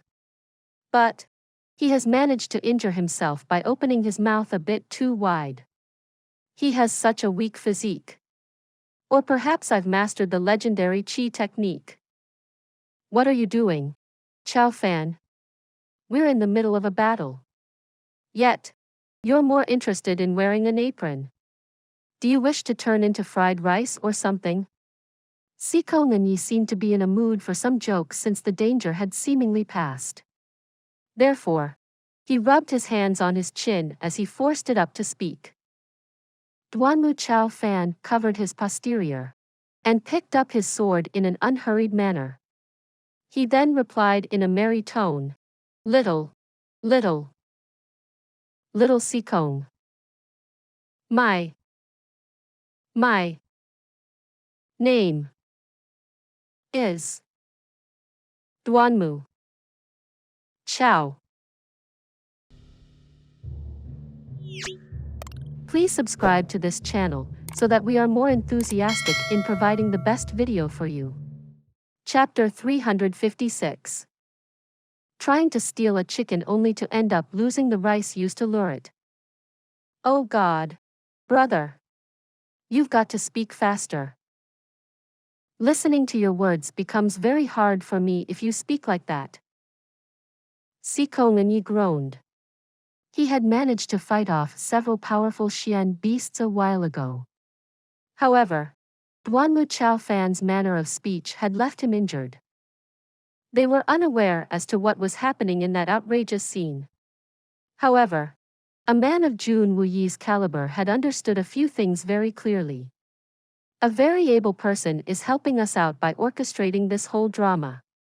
But where's the director of this show?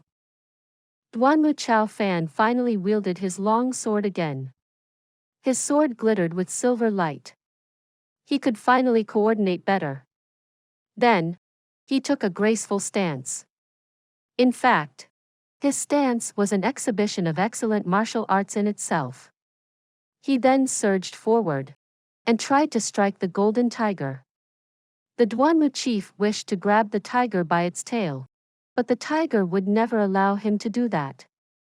And so, the war between man and Xian beast continued. Bailey Luo Yun wasn't too far off.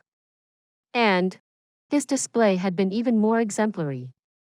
In fact, he seemed worthy of the genius moniker since he was only at the Jade Xian realm. He hadn't fallen into a disadvantageous position even though he was attacking and defending against an enemy of level 9. He'd give a loud roar and would fight lustily as the dust would rise up around him. In fact, he had even gained an upper hand. However, his two Sky Xian uncles were rather unfortunate. They had nearly been turned into grounded meat by several level 8 Xian beasts. These circumstances were quite ironic. The two Sky Xian experts had been certain that they'd be able to rely on their strength to make an escape. They only needed to confirm Bailey Luo Yun's death before they left. He may have been a genius, but the youngster was still a mere Jade Xian expert. Therefore, his death was sure to come early. He stood no chance. And those two were simply waiting to watch him die. However, they hadn't expected him to pick his sword and not die when he should have 1,000 times over. The two men had been left stunned by this. And then, they found themselves surrounded by many high-level Xian beasts. Bailey Luo Yun, a Jade Xian expert, was fighting with vigor. And yet, those two Sky Xian experts couldn't even move. They were soon eaten alive. Those two had died without understanding what was going on. It was a very clever plot. Blood-curdling screams were being heard from everywhere part of the battlefield. Those who had decided to break formation and retreat the Shui Han Manor, the Silver Blizzard City, and the rest of the men from every powerful family had soon been caught in a crazy and deadly encirclement. Blood splashed every other moment, and the dismembered limbs flew into the sky. Someone or the other was dying every second. Big Bear crisscrossed through the battlefield. Big Bear had tough skin and strong bones. So did his fellow Beast Kings Tiger and the Lion King. They disregarded the attacks that were launched on them and charged into the Shui Han Manor's warriors. Then, they turned and moved about the Shui Han Manor's formation. The three of them continued to launch powerful attacks and kept crashing into everyone around them. The three Beast Kings ended up cutting a path through the Shui Han Manor's formation as a result. The troops of the Shui Han Manor descended into utter chaos. They were first divided into 2 groups. Then, they were forced to divide into 4 groups, and were eventually left to fight separately. Then, numerous Xian beasts made their way into their broken formation and surrounded them. This resulted in continuous screams of despair that shook the sky. The original plan was that Jun Wuyi and his men would die. But their own people wouldn't sustain many losses. In fact, the Silver Blizzard City and the Shui Han Manor's people weren't even expected to receive any injuries. The eyes of all the great masters and the spirit Xian elders had nearly popped out of their sockets as they stared from the hilltop in disbelief. What's going on? This is extremely unreasonable. So, that's how it was. I finally understand, the solitary falcon was shocked and twirled a strand of his hair. You understand? Bu Kuangfeng was puzzled. What do you understand?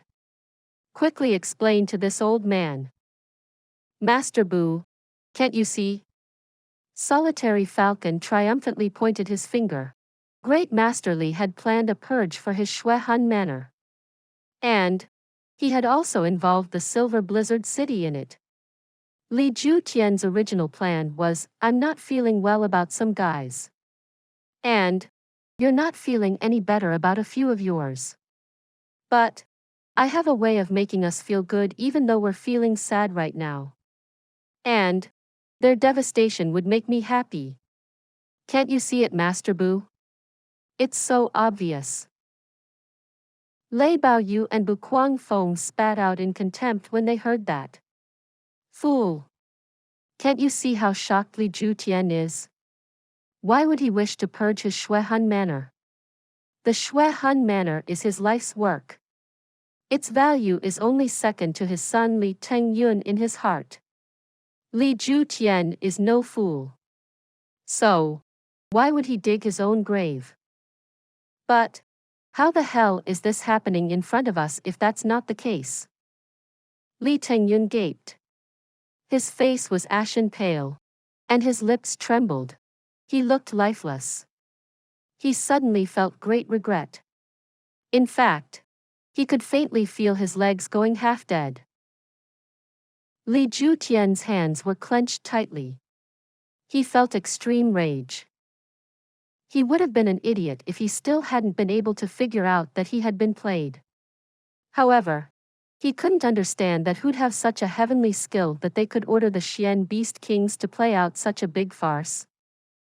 Arg! A blood-curdling scream rang out.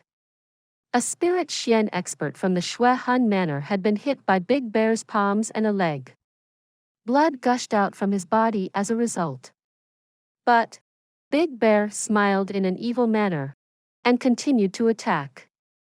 He quickly landed an explosive punch. Then, Big Bear threw out a kick and made his other legs crisscross with the first one. The spirit Xian expert had already sustained serious injuries. His strength was nothing compared to Big Bear's. And Big Bear wasn't done even after he had broken the other party's legs. Therefore, he resolutely kicked his lower back. A disembodied leg flew high into the sky and sprayed a lot of blood around. Moreover, the rest of that spirit Xian expert's body was kicked high into the sky. While he was still alive, blood gushed out from each one of the 7 orifices in his head. Big Bear jumped and caught up with the body in the air. Then, he landed 2 quick punches. Bang! Bang! The punches hit that expert in succession, and continuous snapping sounds were heard. In fact, the crackling sounds had been very crisp in their make. Big Bear roared loudly and caught the thighs of his victim. Then, his chest muscles became taut, and he started to hiss as his arms pulled the victim's body wide. The spirit Xian expert was then torn into halves in midair. His vital organs then poured out of his once body and crashed onto the ground. Screams of panic and shock reverberated throughout the battlefield. However, Big Bear merely laughed as that bloody body dropped to the ground. It seemed as if a tiger had slaughtered a sheep. Li Ju Tian trembled and couldn't help but take a step forward. His mouth opened a little as a look of pain flashed across his face. But the Lord of Tian Fa was looking at him. In fact, they tilted their head as they looked at him. It was obvious that they would step in if Li Ju Tian were to get involved. Li Ju Tian saw the flesh and the blood of his people flying about, and he heard their screams. He felt the urge to open his mouth and concede defeat on many occasions. But he used the entirety of his willpower to control himself and didn't make this decision. His face was still calm and tranquil. It seemed as if the people getting slaughtered below hadn't been trained by his hands. As if they were merely trash to his eyes. The human army had been doomed to suffer a crushing defeat even before the battle had started. The difference in the strengths of the 2 sides was too great. To explain with an example. The Xian beasts had prepared a force of elite experts. But the human allied army had no preparation and had basically assembled an inexperienced mob. However, the Tian Fa would have been forced to pay a huge price for victory if the human army had followed Jun Wuyi's strategy. After all, many strong individuals were present within their ranks. And they could have made up for the difference in strength if they had been backed by a good strategy. However, there was internal strife within the allied force. So, they had disobeyed their orders and had rushed forward. And the defeat of the allied human force had become foreclosed conclusion from that point onwards that they would see no luck. And there would be no hope for change of tides. The traps were still present on the battlefield, but there was no one to follow up. The Xian beasts would fall into them, but they'd quickly jumped out. And they'd obviously become more ferocious after that. Li Ju Tian had become a sore loser. He couldn't even afford to admit defeat to save his forces. He was reputed as the second great master throughout the continent. So, he would lose face if he admitted defeat. Moreover, the Lord of Tian Fa wasn't far off. And that earth-shaking expert was watching him. Therefore, Li Ju Tian would have to take his consent. Even if he wanted to concede. However, any attempts to seek their consent after his display was a very ridiculous notion. It was impossible. Therefore, Li Ju Tian was inwardly left to pray. Why don't they just run away if they aren't a match for the enemy? The Xian beasts wouldn't chase them to the ends of the earth to kill them, right? They only want a victory at this point. That's all. However, they hadn't tried to flee in the beginning. And it was too late if they wanted to try that now. He had intended to entrap Jun Xie. But this had turned out like the situation where one tries to steal a chicken, only to end up losing the rice used to lure it. In fact, it was like he had lost the entire jar of rice. The three Xian beast kings eyed the humans like a hunter eyes its prey. They had 3,700 Xian beasts into several assault groups to attack in a vicious manner. The Shui Han Manor's 700 men had been reduced to around 200. The Silver Blizzard City hadn't suffered any losses yet since their comparative individual strength was much higher. But they had also started to become weak and weary. The 3rd, 6th and 9th elders had formed a ring along with the Silver City's 7 swords. These people put together had a combined strength much higher than that of 10 spirit Xian experts. Xiao Han and Mu Shuetong were protected inside this enclosure. Anyway, it wasn't like those two were ordinary experts either. So, the Xian beasts couldn't harm them either. However, they could only protect themselves when faced with that wave of Xian beasts. However, Xiao Han's eyes were already bloodshot inside the encirclement. He had become irritated and could explode any moment like a maniac. He stamped his feet and shouted, "Why? Why so many Xian beasts are present here when there are none attacking Jun Xie? Why hasn't that cripple died yet? I want him dead. Why isn't he dead? Jun Xie, why aren't you dead? Arg." Jun Xie's situation was rather peculiar in that bitter and chaotic battle. Xiao Han had first taken pleasure in his misfortune, but he was shocked at the moment. In fact, he could only resign himself to the Xian beasts' besiege as he watched from afar. Xiao Han had already been forced to endure such deathly pressure. So, his mind couldn't endure such grief anymore. And he blindly continued to shout like a madman as a result of this. He had prepared his frame of mind to watch Jun Xie's death. An outsider couldn't understand why this was such a huge problem for him at this moment. Jun Xie had wanted to kill Xiao Han with his sword. And that too for over 10 years. So, wouldn't Xiao Han also have wished to kill Jun Xie the same? He too had desired it for 10 years. In fact, he had wanted it for several months more than Jun Xie had. The experts sent by the other families had already died. Except for some of the strongest Spirit Xian and Sky Xian ones. They were still struggling with each other's support. However, the rest of the army had been wiped out. They may have been defeated. And Jun Xie may have died if they had acted in accordance to Jun Xie's plan.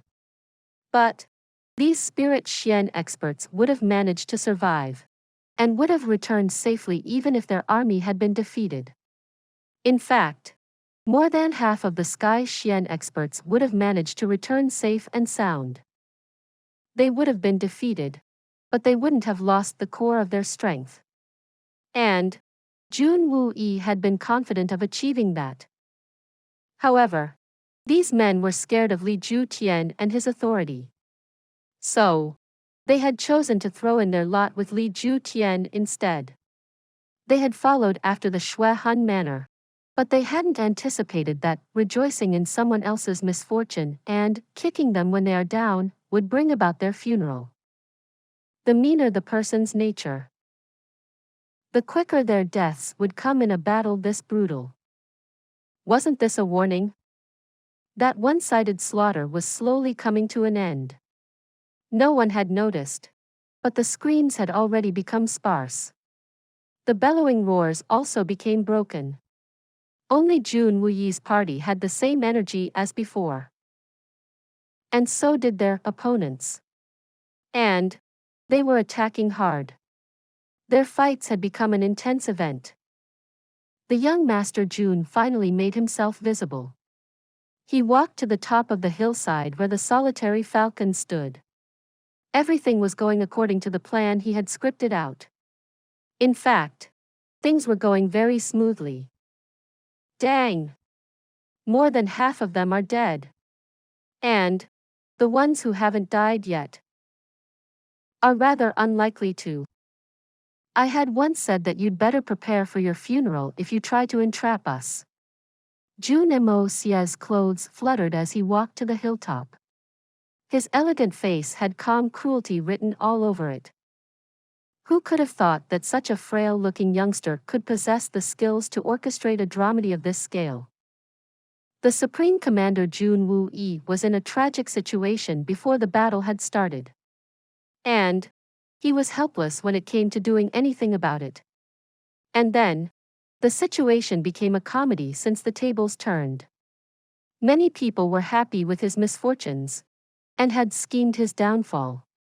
However, these people themselves had fallen into tragic turmoil. Jun Moxie was akin to unknown peak expert. He had planned this entire elaborate thing in secret. He hadn't only planned for himself, but he had also preempted the enemy. He hadn't overlooked anything in this entire matter. He had Jade Xian cultivation. But what difference would it make if his plans could implicate Spirit Xian experts and Sky Xian experts? Their tragedy would never turn into comedy. And this kind of conduct could truly be described as turns his palm up, and he gathers the clouds. Turns his palm down, and he turns them to rain. Everything was under control. How could he not appear now that he was reaping the fruits of his labor? How could the overjoyed director of the play not appear to accept the applause? How could he not enjoy it? One laughs wildly when they are frustrated. And one should do it even more strongly when they are pleased. Laughter must be hearty and unrestrained. And one should sing loudly when they are pleased with themselves. Why have so many misgivings? Life is tough and short. So, enjoy it while you can. And intoxicate oneself in songs. Be calm and tranquil if you're proud of yourself. Why would you act cocky if someone talks to you? I dislike those who act like pretentious pricks. Why would anyone proud of themselves act anxious? I dislike too much strain. I'm proud of myself. And I'm awesome. Who dares to take me as a madman and laugh? Ask yourself. Do you have any achievements the kind this madman does? Shut your mouth if you don't. The 18 generations of your ancestry have been sissy. And your socks had stinky holes in them. I won't even urinate in your water bottles. Why should I concern myself with any of those donghua matter? How's it my business? This was Jun Moxie's philosophy. Sing when you're proud. And stop when you've failed. Many worries and regrets can last for ages. Live in the moment. Worry about tomorrow when tomorrow comes. Those who fail to show their skill shall break. And those who shall break will eventually break. And I will kill them when they break. It's important to laugh at the clouds if one wishes to run amok the lands. It's important to go about one's own means. And it's important to go feck it. Please subscribe to this channel so that we are more enthusiastic in providing the best video for you. Chapter 357. Great Master Li Ju Tian's Tragedy. Good brat. Solitary Falcon didn't know what was going on, but he had realized that Jun Xie was somehow related to all this. Why else would Jun Xie have asked him to refrain from getting involved in the battle? So, he couldn't help but hold the brat's shoulders when he saw him. The Solitary Falcon then laughed as he shook Jun Xie. Jun Xie laughed mischievously. He then struggled to get out of the tight grip. Then, he stood at the side of the mountain. His lips pursed, and the corners of his mouth rose to turn into an arch as he watched the decisive battle that was taking place at a distance. Solitary Falcon, did you beat Feng Wanyun in a battle? Jun Xie asked. He hadn't seen it happen, but he could feel that these two men had already crossed paths again. Feng Wanyun had been challenging him for decades. So, how could he have allowed this opportunity to slip by? Moreover, the Solitary Falcon had just learned a new move, and could have had a chance of beating his old rival with its help. So, why would he not show it off? Cuckoo. I was lucky. Just lucky. Solitary Falcon's mouth split open. But, he tried to keep a solemn face. However, his face was full of pride even though he was doing his utmost to hide his expression. And that made it seem as if someone had punched his face. Jun Xie laughed in a complacent manner. In fact, he was smiling from ear to ear. He then asked, "Did you beat him convincingly?" The corners of Solitary Falcon's mouth rose into a wide smile as he replied, I did. But, we're friends. So, we were just learning from each other's development. We were just learning from each other. That's all. Haha. He couldn't contain his pride by the time he finished speaking. Then, he broke into laughter. It was no wonder that the Solitary Falcon was in such high spirits. He had finally beaten his rival of 30-40 years. In fact, he had established absolute dominance. Such a feat would leave any man feeling pleased with themselves. In fact, one could say that the Solitary Falcon was acting rather indifferent to his personal achievement when one considers his overall restraint. What are you laughing at? Solitary Falcon. The Allied army is losing. Does that make you happy? Does it make you proud? Li Ju Tian turned his head to look at the Solitary Falcon. His eyes were shooting sharp swords. It seemed that he was about to explode. Li Ju Tian was extremely gloomy. And he needed to vent it out on someone.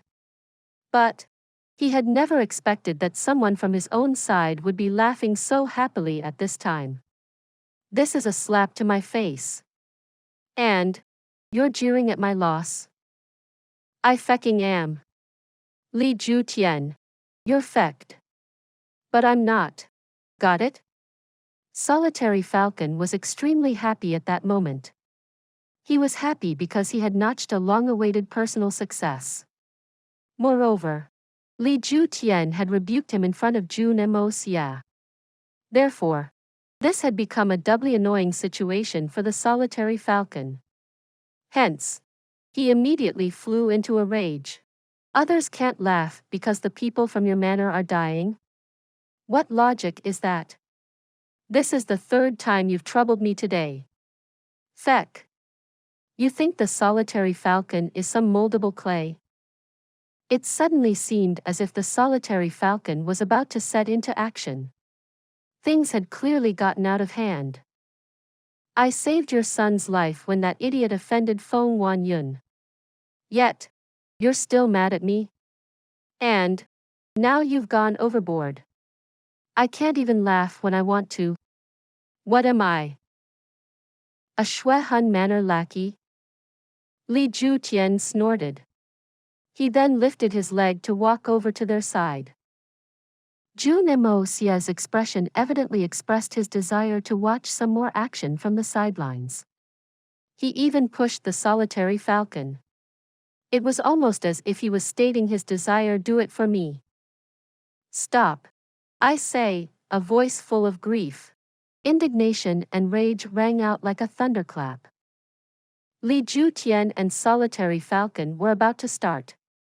But they were left to jump with fright at this. They looked up and saw that Venerable Mei had somehow managed to arrive near them without being noticed. Her eyes were watching Jun Moxie very attentively. The Lord of Tian Fa then trembled, and a bright light shone in their eyes. Her cheeks had nearly turned red by now. Jun Moxie had barely showed up, and Venerable Mei had already realized that he was that dirty bestrard. And that sudden and shocking discovery had almost made her faint on the spot.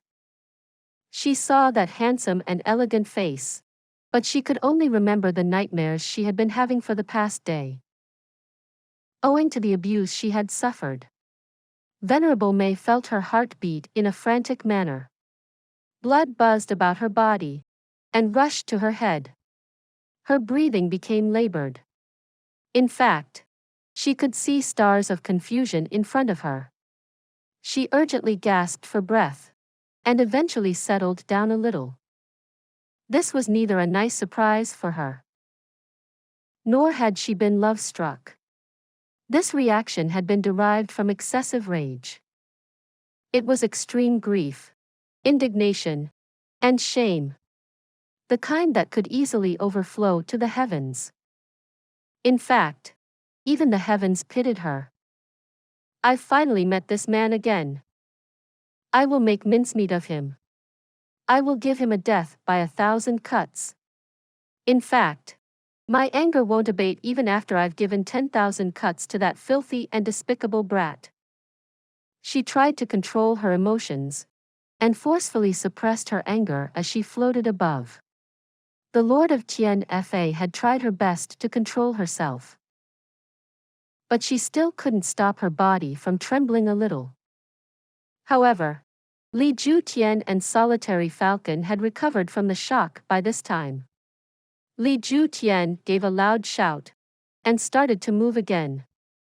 He was the second great master of the world. Would he stop if someone had told him to, especially when that someone was his enemy? Solitary Falcon also set into motion. He was about to face the second great master. So, how could he take it easy? Therefore, he prepared himself to give everything he had in order to face this challenge. However, the Solitary Falcon hadn't even initiated his counterattack when Li Ju Tian suddenly disappeared from his line of sight. Venerable Mei was extremely enraged. She had told them to stop, but Li Ju Tian had dared to continue despite that. So, she wasn't able to prevent her accumulated anger from igniting at that moment. She had angrily rushed forward and had grabbed Li Ju Tian by his neck. Then, she had heavily pinned him to the ground. Li Ju Tian's head had smashed into a rock. He had previously been sitting on this rock. However, the rock that had previously seated his posterior had now been smashed by his head. Then, Venerable Mei smacked his face. Bang! There was a loud sound. The sound was extremely loud. And the smack to his face had resonated throughout the vicinity. "I told you to stop. Didn't you hear? You bestrard. You old bestrard." Venerable Mei continued to strike him in rage. She sent her hands and legs flying, and gave him a series of rapid and continuous punches and kicks. It was evident that she had become frantic, and had lost control. She roared as she continued to attack in rage. "Are you deaf? Couldn't you hear me? Am I not able to make you listen? How dare you not listen to me? Can't you hear me, you shameless thing?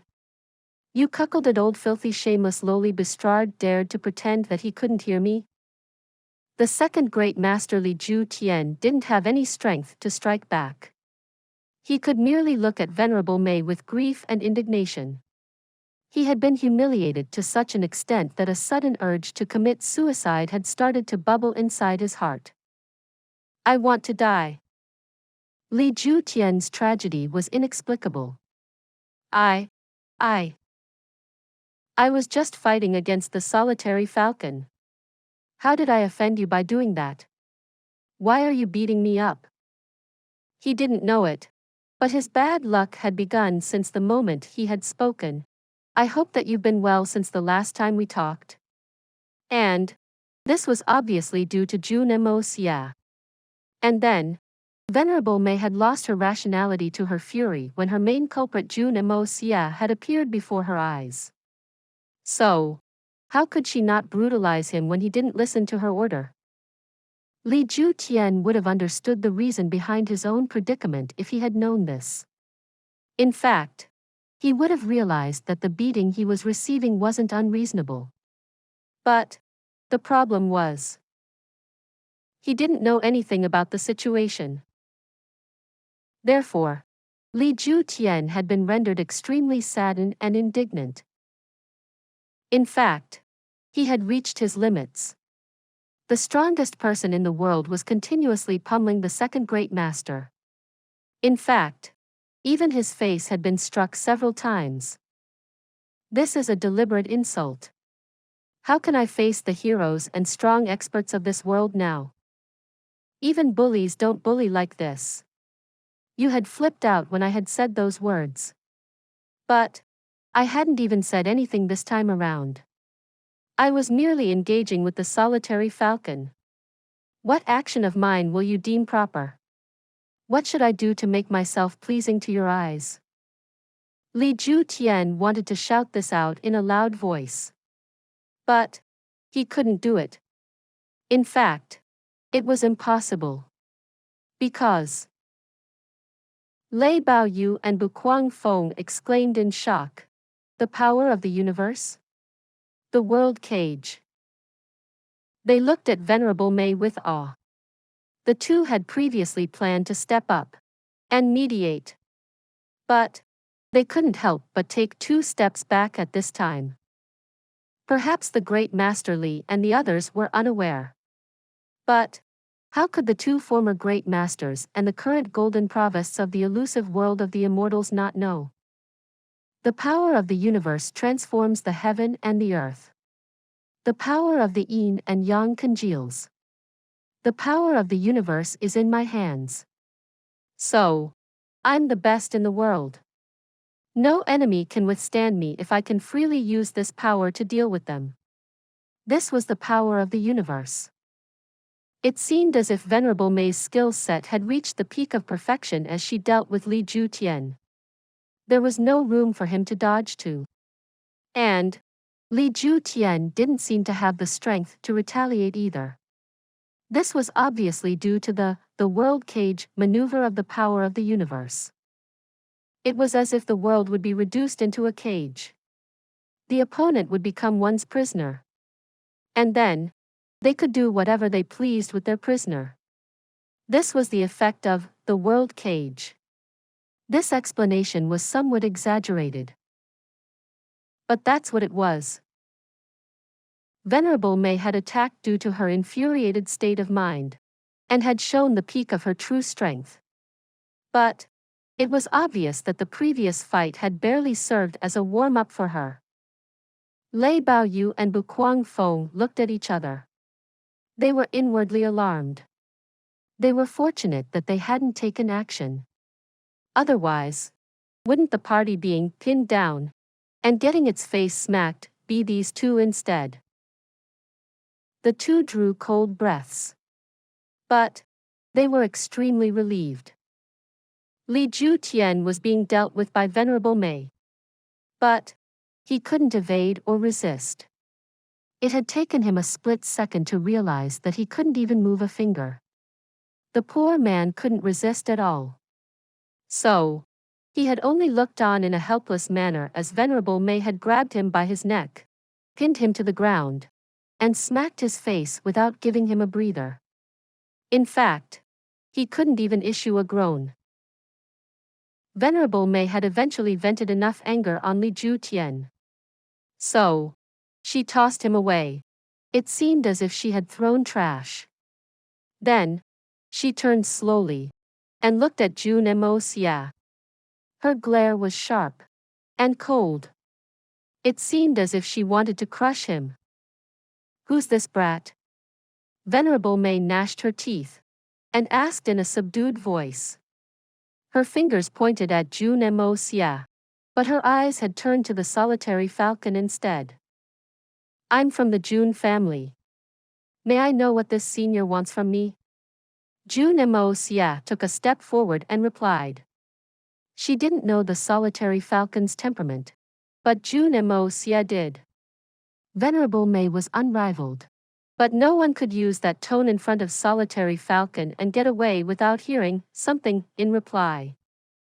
Jun Moxie had guessed that the solitary falcon would have asked in a straightforward and rude manner, "Who are you to ask?" if he didn't act quickly enough. Those words would have obviously offended Venerable Mei. And the solitary falcon would have then ended up looking like Li Ju Tian, and would have suffered a great deal like he had. Therefore, Jun Moxie acted before the solitary falcon could. He had imagined that this Venerable Mei wouldn't have any complaints with him. So, he figured that it wouldn't be a big deal for him to speak. Maybe this senior saw my forehead and my jawline, and wants me to carry out their legacy and be their disciple. Who need I be scared of in this world if that happens? Wahahaha. Please subscribe to this channel so that we are more enthusiastic in providing the best video for you. Chapter 358. Name shakes the world. Jun Moxie wasn't aware of this, but his image of himself had overreached the reality. The impression that he felt he had on Venerable Mei was baseless. She hated him. In fact, it was an undying and extremely deep hatred. So much so that she would never forget her grudges even if she lived for 3 lives. Her hatred was that deep-rooted. Jun Moxie looked somewhat pleased with himself at that point. Being handsome has its advantages too. This senior must have liked something about me. You're from the Jun family? What's your name? Which one of them are you? How old are you? These words were forced out from between her teeth. But the other side would hear her and would think that Venerable Mei was interested in him and wanted to take him under her wing. This young person is Jun Moxie from the Tian city's Jun family. I'm 18, and yet unmarried. I'm well versed in poems. In fact, there's nothing that I'm not good at. I've learnt the political and military strategies, and each of the 4 arts. This young person has also studied the various schools of thought. Jun Moxie chuckled a bit. He looked confident as he bragged about himself. He wanted to add, "I'm also fluent in 8 foreign languages." However, he swallowed those words just when he was about to say it. Jun Moxie. Jun Moxie. Jun Moxie. Jun Moxie. Jun Moxie. Venerable Mei repeated those words like a groan at first. Then, her voice resembled that of a weep. Afterwards, it turned into a row of that single word. Her voice became increasingly loud and shook the mountains and valleys. In fact, it echoed like a tsunami in the mountains near and far. Jun Moxie. Jun Moxie. Jun Moxie. Jun Moxie. Jun Moxie. Xie. Xie. Xie. The sky and the forest ringed of that name for a moment. Jun Moxie's name had shaken the heavens at that moment. In fact, everything had shaken vigorously. I don't know what the senior wants to advise me. He then started to feel an indistinct feeling in his heart. As if something was wrong. Crap. Why does it feel like I'm hated to the bone? I've never offended you. I've never even seen this black-robed venerable Mei. However, Jun Moxie told himself that he would escape into the Hongjun Pagoda if anything went wrong. Even if it meant that he'd end up exposing his secret. That venerable Mei was very difficult to deal with. The great masterly Tian was flipped over and pinned to the ground with just one hand of his. So, I won't even be able to bear a single smack. Tian is extremely strong, and could have borne the brunt of that extremely strong smack from venerable Mei. But, if I get hit with it, my body may remain here, but my head will fly to Tianxiang City to celebrate New Year's. Give you advise. Venerable Mei repeated the line, and was suddenly at a loss. Right. What should I do? I'll smack him to death. Should I kick him to death? But wouldn't it be too easy for him? My hatred from him won't disappear even if I kill him 1,000 times. What's to be done? This brat doesn't look like he can take a proper beating either. And after all, it could be said this brat saved my life back then. Wouldn't killing him be a bit too much? Advise. Venerable Mei suddenly moved and caught hold of him. They had been around 30 meters apart. And that was a safe enough distance in Jun Moxie's mind. However, Venerable Mei lifted her hand, and he felt that he couldn't move an inch of his body. Then, he felt a forward attraction force on his body. And his body started to move on its own. He was already clutched by Venerable Mei the next moment. Venerable Mei's attire was robed in black like before. However, Jun Moxie could strangely smell a simple and elegant smell. In fact, it was a very wonderful smell. He had never smelt anything as sweet as that before. The young Master Jun couldn't help but close his eyes as he took a deep breath. Then, he opened his eyes and exclaimed, "How sweet! This brat is still trying to take cheap advantage?" Venerable Mei suddenly went through an extreme change of heart, and felt an urgent need to strangle the young man. However, Venerable Mei felt the pure heavenly qi coursing through his body as she clutched his throat.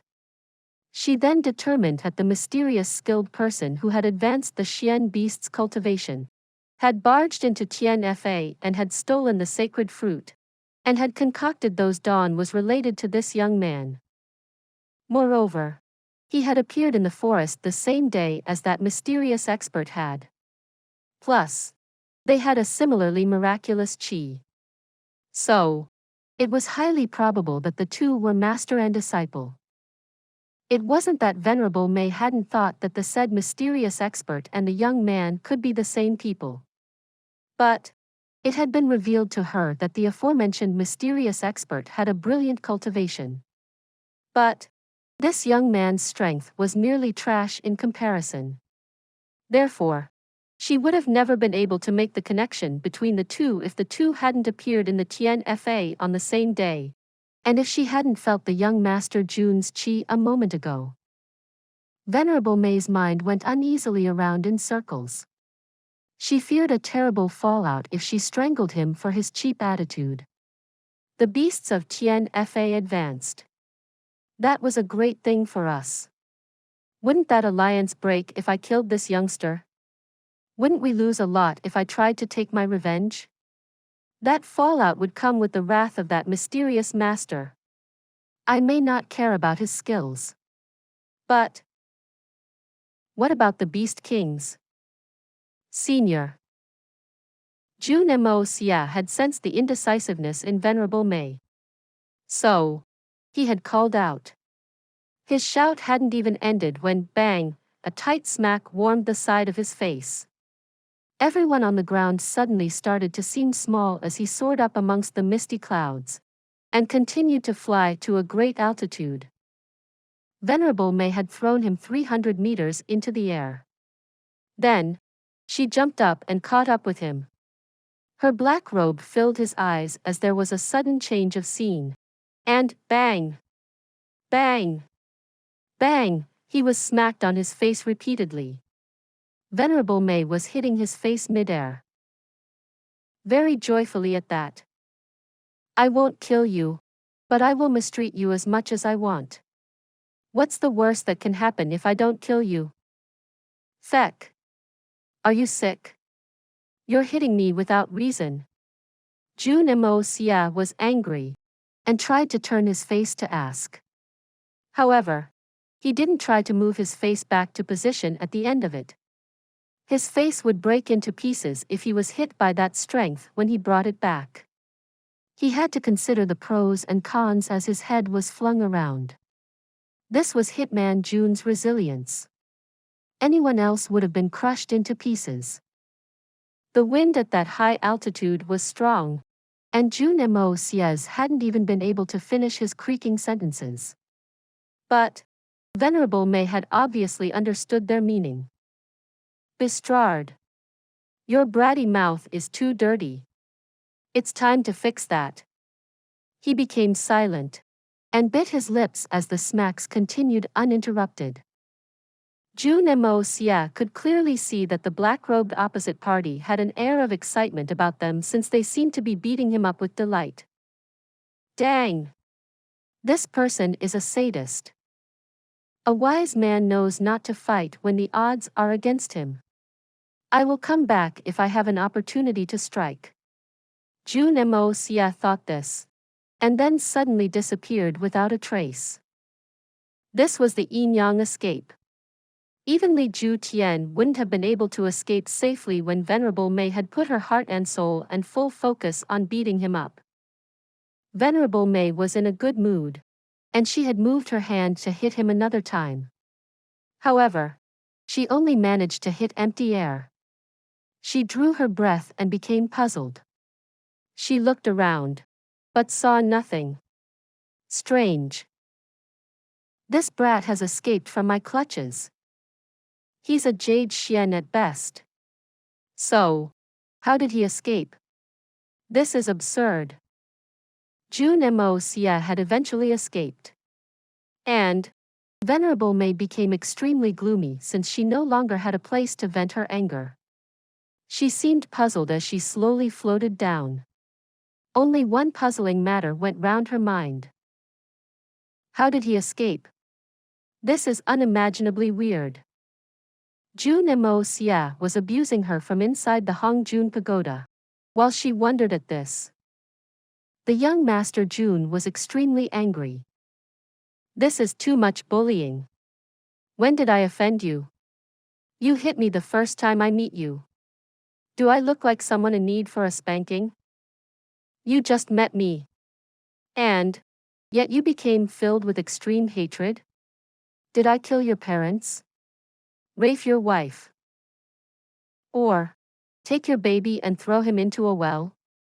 Your A*S literally exploded when you saw me. Why such hatred?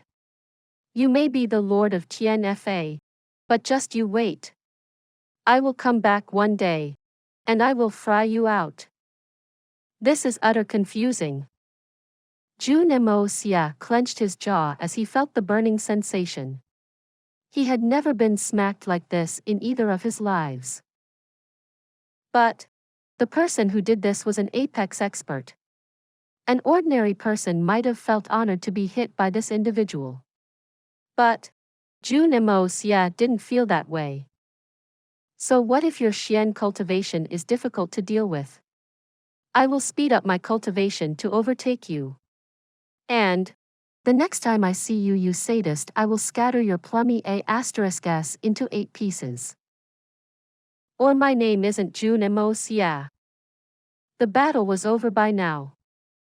The 10 spirit Xian experts from the Silver City had seen a bloody and murderous time since they had to protect Xiao Han and Mu Shuatong.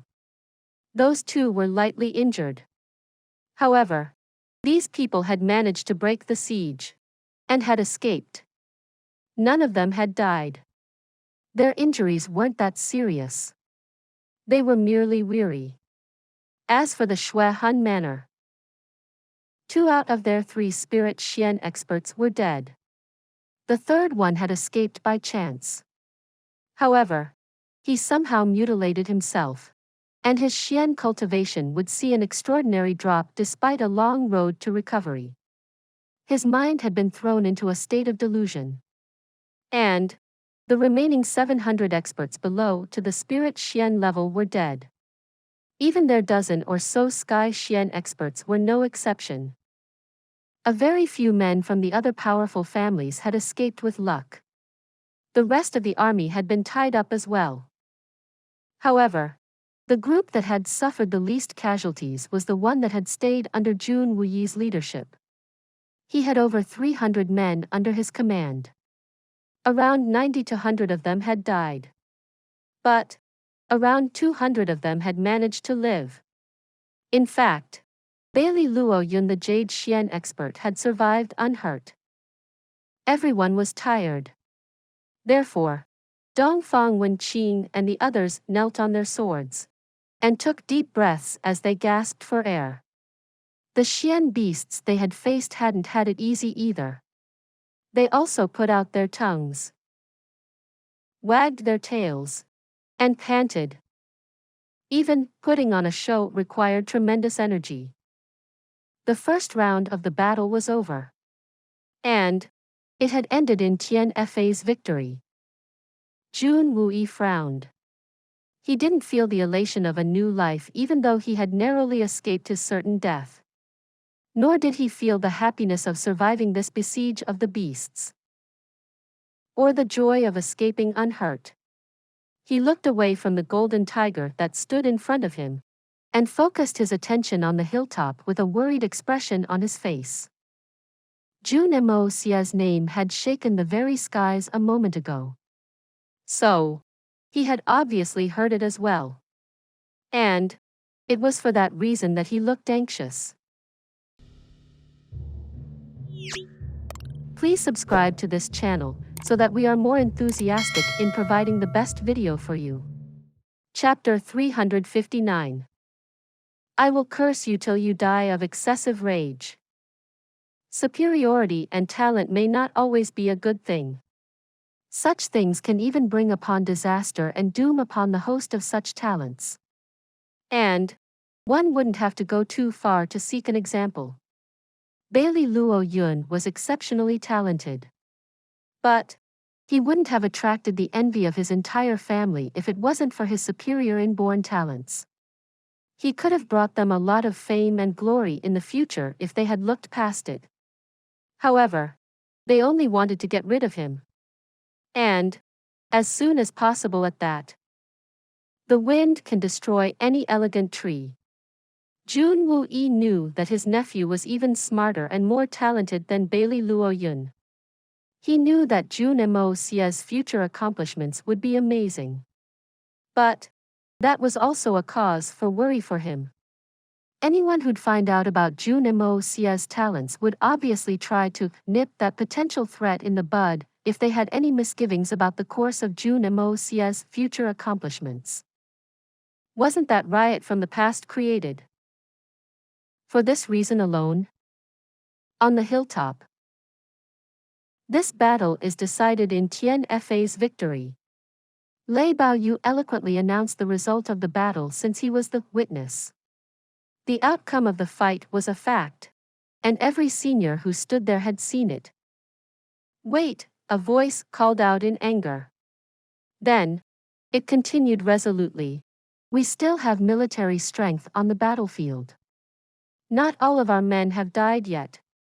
So, Why has this been declared a victory for Tianfa? Jun Xie, that coward, is still in this battle. He isn't dead yet. So, why doesn't he attack?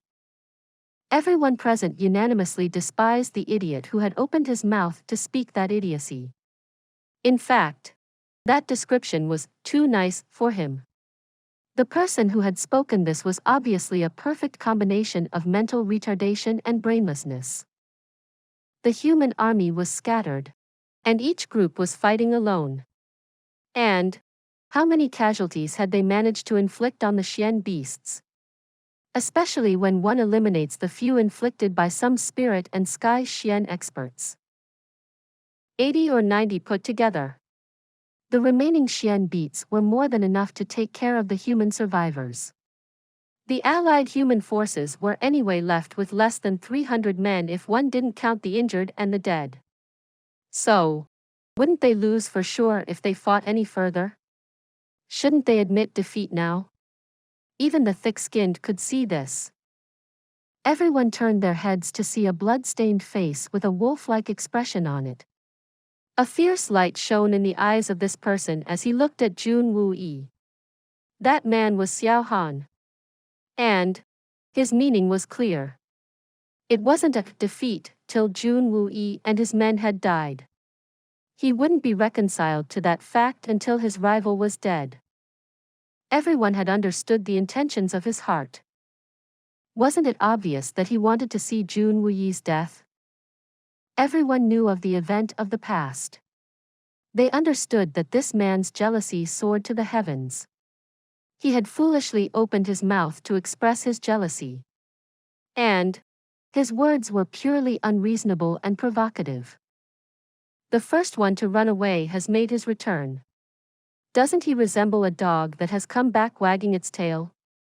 Perhaps you should return to battlefield at the risk of your life, and show your blood-boiling heroic pride.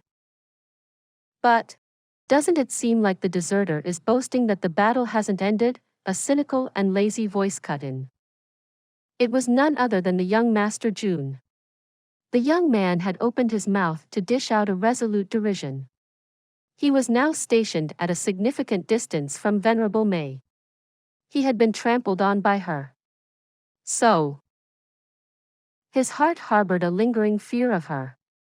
In fact, the young Master Jun hadn't intended to make an appearance at this time.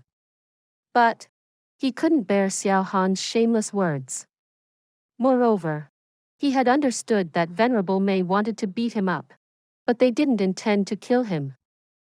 He didn't have to worry about his life as a result. Moreover, he had an important matter to take care of. So, he took a risk and made an appearance. A faint light appeared in Venerable Mei's eyes as she looked at Jun Moxie's sudden appearance. This brat is very mysterious. He had inexplicably disappeared a moment ago. But he has suddenly reappeared. Moreover, he was also able to hide his spiritual essence. This is very strange. What shameful crap did you speak, you ignorant brat? Xiao Han retorted. What did I say? Was I not clear enough? Firstly, your Silver City broke formation before our side was even defeated. Then, your people ran away. This is a crime worthy of execution. Jun Moxie snorted and continued. You just said that the battle isn't over yet. So, why have your people returned? You don't have the face to say that the battle isn't over. I don't understand what kind of high-quality stuff they teach you at the Silver City. You feared for your life and ran away at the beginning of the battle. Then, you call someone who actually fought it from the start a coward. TCH. The Xian beasts from Tianfa are still here if you wish to go ahead with your rhetoric. You lead the charge. And I guarantee that Tian Xiang's forces will follow after. No man will stay behind. Will you dare to do it? Xiao Han was at a loss for words.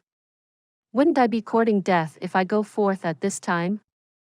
The Xian beasts will be lenient with you, but I won't get such a treatment. Jun Moxie then looked up and spoke.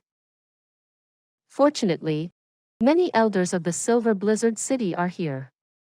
I would like to ask the Spirit Xian elders present here to excuse me. But, is this shamelessness a tradition in the Silver City? Is this man the rising star of the Silver City Xiao family? Is the strength of your 10 Spirit Xian experts only good to escape despite being part of the allied army? Is it only good enough to protect your 2 Sky Xian experts? You turned tail and ran to save only your people. Do your faces not turn red at this? Jun Moxie's words were very sharp and unkind. But they were still fact. No one could refute it. Moreover, it wasn't that a single person of the Silver City had escaped alone. It was a collective betrayal. And that had led to the thorough collapse of the entire battle. After all, their strength was the greatest amongst the Allied forces. And their misconduct was a collective misconduct. And they couldn't refute anything at this moment, even if these actions weren't a tradition in their Silver City. This was only a tradition of the Xiao family, and not of the entirety of the Silver Blizzard City. However, they were present here as representatives of the Silver City. So, even their fart could be taken as the flatulence of their city itself. The 3rd, 6th and the 9th elders of the Silver Blizzard City were stunned. The 7 swords were no different. They were at a loss for words in the face of this reproach from the young man. They made the same action and lowered their heads. Their faces felt hot. They couldn't get angry even if they wanted to, since they were in front of 1,000 staring eyes. So, they chose the strategy of distraction. Even their shadows couldn't be seen on the battlefield while the Supreme Commander himself had continued to fight. They had obviously run away for no reason. Therefore, they had no scope for any argument at this juncture. It was unpleasant to hear this. But it would have been considered a capital offense if they had run away like that at a critical juncture in a real battlefield. They obviously would have been executed for their actions. In fact, the case wherein their family's entire property wasn't confiscated in light of their cowardice would have been considered leniency. Moreover, Lei Baoyu and Bu Guangfeng had also witnessed this battle. These two were the greatest experts of their generation, and they also represented the elusive world of the immortals. Therefore, the fact that they had borne witness to their actions had lent further weight to Jun Moxie's arguments. Many elders, including the most protective, Xiao Buyu, felt annoyed at Xiao Han. He felt that his grandson had disgraced them all. His life was saved. He should have laughed it off. What was the need to shout about this? Would the 10 of us Spirit Xian experts need to escape if we weren't burdened to protect you, you little brat? And now the opposite party is ridiculing us. And we can't even fault his reasons. The Silver Blizzard City has lost face in front of the world's heroes and experts. This loss of reputation will sting for years to come. Speaking of no shame, the Jun family has been everybody's target. Jun Moxie vehemently confronted everyone, and glanced at them in a dark manner. He then looked at Li Ju Tian, and started with his real objective. The very able senior heroes from the 3 sacred lands are in attendance today. They've all witnessed the battle. Moreover, the heroes of the world and the powerful Xian beasts are also assembled here. Even Tian Fa's Lord the Venerable Mei has come. So, I would like to ask the great master Li Ju Tian a few things in their presence. Lei Baoyu and Bu Guangfeng looked like they appreciated this. This Jun family's youngster is quite young. Yet, he has already reached the Jade Xian peak. Even we didn't have such cultivation at that age. He's very talented. It's seldom seen that someone faces extraordinary legendary experts from the past. and yet manages to act neither servile nor overbearing. This free and unrestrained manner is a result of self-training. This kid will become very impressive over time. The world will witness another great master-level expert in less than 30 years. In fact, Jun Moxie could feel that his light flattery had left a favorable impression on the two supreme masters. We were in Tian City. We were living carefree and unrestrained. So, would it even be worth a copper coin to us if the southern heaven city were to get destroyed, or everyone from the Shui Han manor was turned into a ghost? But, Great Master Li Ju Tian issued the supreme order, and we forgot our past animosity. We volunteered to fight, and led our army over thousands of kilometers, over mountains and rivers to get here. But, we rushed through starry nights for the sake of what? For the sake of the Shui Han manor. We acted as part of humanity, and did our best for the survival of the noble society to perpetuity in order for justice to prevail throughout the world. Jun Moxie's voice was loud. It was like an attorney who was standing to accuse the guilty in a court of law. His face was painted with a sense of cold justice. We came here warm-blooded. But we got to suffer unfathomable pressure instead of getting a warm welcome. We were pushed around. And that high and mighty Great Master Li unexpectedly jeopardized the safety of the entire humanity for his selfish reasons and a long-standing personal grudge. He set up a conspiracy to carry out his desire to have us killed. The Great Hurricane and Rainstorm Supreme Masters have discerning eyesight. They must have seen what happened with the troop formation very clearly. Even someone who doesn't know the story behind this could have seen it plain as day. We came here from afar to lend aid to our allies in battle. It could even be said that we provided critical help in the hour of need. So, how can I not ridicule at this moment? The two masters from the elusive world of the immortals are present here today. So, I won't fear. And I shall speak freely. What second or third great master would retaliate now? So, I would like to ask you. Where is the conscience in this? Where's the justice? Where's the morality? Could a clenched fist really oppose the world's justice and the will of the people? And, let me ask you something else if you're willing to make such decisions to settle personal grudges. Everyone knows that Tian Fa's victory in this war would mean a catastrophe for the common people since they can then invade inwards. So, how come you muddled such an important juncture with so many treacherous schemes? You decided to entrap the supreme commander of this battle. So, what are the common people to your eyes? You are each a peak spirit Xian expert. But, do you have no humanity? Not even a little bit of it.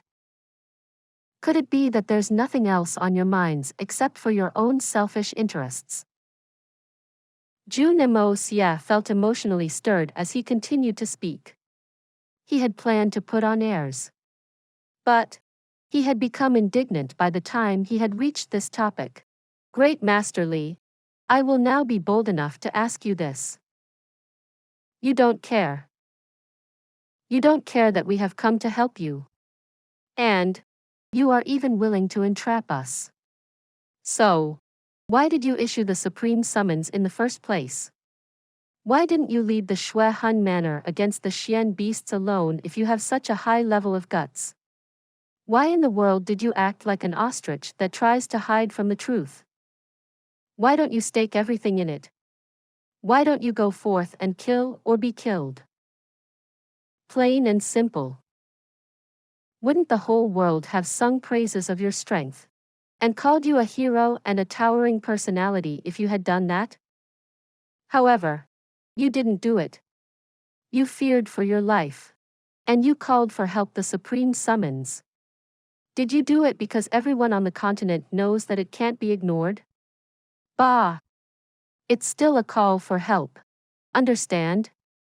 And you have issued the supreme summons. This means that you craved life and feared death. This is the first supreme summons in the entirety of the known 10,000 years of this continent's history. Li Ju Tian. You're the first person since the ancient times to be cowardly enough to have issued it. No one may be able to trump this in the future. This shall remain unprecedented. You will forever remain the first cowardly great master. Our strength is the weakest amongst the allied forces. But we didn't withdraw from the battlefield. We stood there till the last man. The other families who fought didn't withdraw either.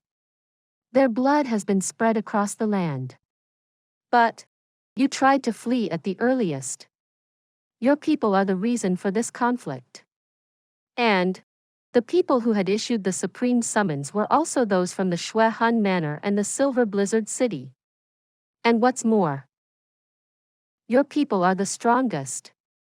Do you have no shame as you stand here amongst everyone? Jun Moxie sneered. You had planned to entrap my uncle. So, you won't concede this battle in defeat since you see that he hasn't died yet? Li Ju Tian. Xiao Han. I shall believe that you two are the supreme masters of the universe from this day forth. Because you two are the undisputed and greatest supreme masters, and it comes to being shameless. Who can match the two of you? Supreme Shameless Masters. This name fits the two of you. I'm sure that no one can refute that.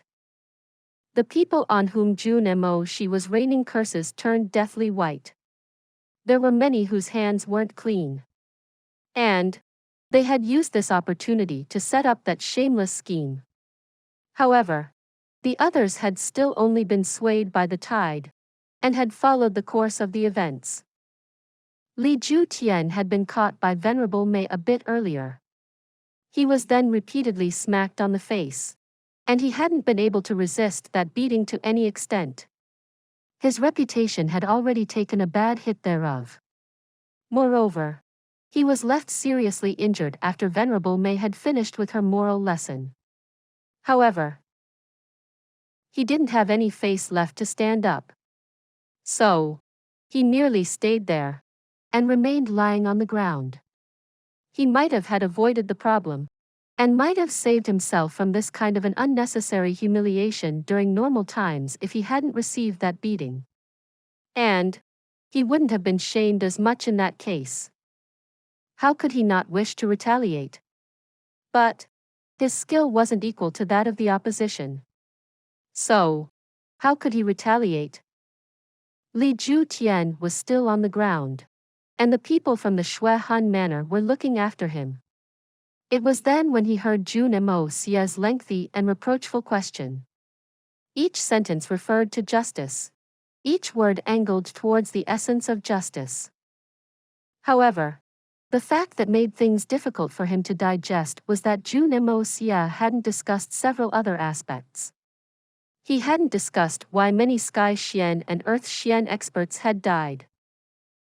Why many Spirit Xian experts had also lost their lives. But the many Jade Xian experts under Jun Wuyi's command had still managed to survive. And then, the youngster had played the victim card. He had used justice to appeal to human emotions in his derides. Moreover, this person had acted bold and confident, as if the justice was on his side. His voice was powerful and resonant, and he had argued with the power of his convictions behind him.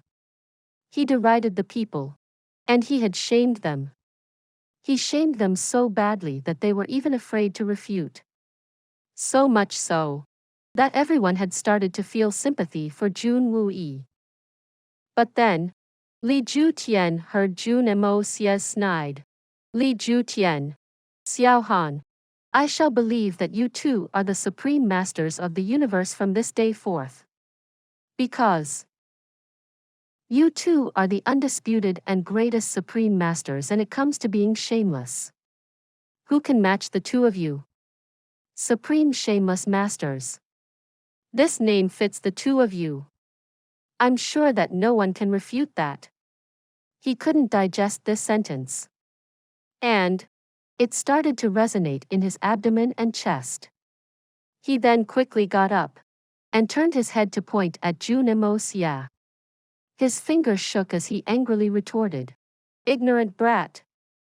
You! You!" Puff! He spat out blood the moment he opened his mouth. The second great master had been made to spit blood by the curses of Jun Moxie, a boy who was nothing more than an ant in his eyes. Tian was seriously injured. His internal injuries were critical. Venerable Mei had attacked him furiously and in anger. He wasn't pretending when it came to that. In fact, his flesh had visibly been beaten to a pulp. Even if the internal injuries couldn't be made out, Tian had relied on his body's xian qi to protect his internal organs. He wouldn't die even if worse came to worst. And he was very proud of that fact. After all, the Lord of Tian Fa had roughed him up quite badly. And this entity was none other than the apex expert of the universe. He had been confined and beaten to such an extent that his bones were broken in several places, and his internal organs were bleeding very severely. He could have easily killed Jun Moxie with one move even in such a seriously injured state. But he still couldn't. In fact, he couldn't dare to. Because Jun Moxie had the solitary falcon at his side. Tian wouldn't have been scared of the solitary falcon under normal circumstances, and would have faced him with full confidence. In fact, he could have tidied the solitary falcon up with ease. But he feared that the solitary falcon would take advantage of the injured state of his body, and would tidy him up instead. Moreover, the two people from the elusive world of immortals were present here. The rights and wrongs had already been exposed. So, how could they not meddle? And even if they weren't present here, the Lord of the Xian Beasts still was. He could obviously kill the opposition with ease, but wouldn't dare to. And that's why Tian had been forced to bear those unending violent curses from the opposition. And the fact that Tian had to endure those curses was the reason why the blood came out of his mouth. This matter had crossed the limit of his tolerance. And that very helplessness of the second great master's present state, a state where he could to do nothing and be resigned to vomit blood, was the main reason why Jun Moxie had gathered the courage to abuse him so openly and violently. And as for later, there wouldn't be a later for Tian. This was because Jun Moxie had already decided to kill him. Tian was more dangerous than the Silver Blizzard City. The Silver City had been held back and couldn't start a conflict so openly as a result of that. However, Tian was different. He was a lunatic. He could do anything his son asked him to. He would act without any misgivings. And he would act shamelessly at that. And this was precisely the kind of trouble Jun Moxie would never allow to exist. However, Jun Moxie's current cultivation wasn't enough to kill Tian even if the great master's entire body was broken. So, how would he kill the man? Jun Moxie had already decided his plan of action in that regard. He had obtained a very powerful weapon ever since he had entered the second layer of the Hongjun Pagoda. It was something which he hadn't shown to anyone yet. And that was the flame of primal chaos. That pitch-black flame was the origin of entire world. It had the terrifying ability to burn anything down. And then again, Tian was a mere mortal. However, the flame of primal chaos could even burn a golden immortal, and could then scatter the remnants of their soul. However, Jun Moxie's Xian cultivation wasn't enough to control the flame of primal chaos. Therefore, he hadn't dared to use it until this point. Otherwise, Wouldn't he have already used it to take care of anyone he didn't like? The fact of the matter was that he could concoct immortality pills that could help him control the flame of primal chaos, and still leave him with some strength to spare. However, there was a huge risk of injury if he tried to maneuver the Hongjun pagoda inside his body. It would cause a huge wear and tear to his body. So, he had to be very careful. Otherwise, he could end up as a pile of ash himself. It would be like getting hurt from devil's bite even if there was a backlash. He would get hurt, very seriously at that. And his mind would suffer serious damage as well. Further, Jun Moxie was unaware that there was a state of mind known as the primordial spirit. No lengthy amounts of recuperation would reinstate his state of mind if his primordial spirit were to sustain damage. The consequences were grave, and he couldn't afford a single mistake thereupon. In fact, he shouldn't have thought to employ it, unless as a last resort. Better, however, Jun Moxie had no other option at the moment. It was a critical juncture, and this was his last resort. Moreover, it was also the most fortunate moment to strike. Numerous bones in Li Ju Tian's body had been broken by Venerable Mei. He was also suffering from serious internal injuries. The second great master was in the poorest condition of his life as a result. This was the once-in-a-lifetime opportunity to kill him in his weak state. It would mean the end of Jun Moxie and the Jun family if he didn't take Li Ju Tian's life in his most vulnerable condition. In fact, Li Ju Tian would never have let Jun Wu-yi or the Jun family off. Even if Jun Moxie hadn't rained curses at him by throwing caution to the wind. The Shui Han Manor had lost around 1/3 of their strength in their scheme. They had suffered a great loss for a small gain as a result. And that loss included 3 spirit Xian experts. They would undoubtedly blame this on Jun Wuyi's head. Moreover, Jun Moxie was the main reason behind Venerable Mei's wild behavior. One couldn't blame Jun Moxie for it at the moment, but he was main reason behind it. This held true, especially for the second time. He had become the target of her anger in Jun Moxie's stead. However, how could someone with Li Ju Tian's temperament allow the uncle-nephew duo to get away? He couldn't attack Venerable Mei. But that didn't mean that he couldn't do the same to this uncle and nephew pair. In any case, Li Ju Tian would have never considered the cause and effect in such a matter. Therefore, Jun Moxie had no other choice. He had decided to take the risk out of desperation. I must kill Li Ju Tian. I must deal him the fatal blow. Li Ju Tian had been forced into a corner by Venerable Mei. And Jun Moxie had done the same at this time. Therefore, the Jun family would see its end if Li Ju Tian didn't die. Besides, there was no better way to solve everything than killing Li Ju Tian. Everyone thought that Jun Moxie was being reckless since he had continuously hurled abuses at the second great master. He had continually brought up his name in his reign of curses. In fact, he hadn't even stopped for a breath. And everyone considered that to be extremely reckless. However, Jun Moxie's thoughts were different. Li Ju Tian is seriously injured. In fact, he has suffered the heaviest injury of his lifetime. Moreover, he has suffered the greatest humiliation any great master has ever had to since the dawn of time.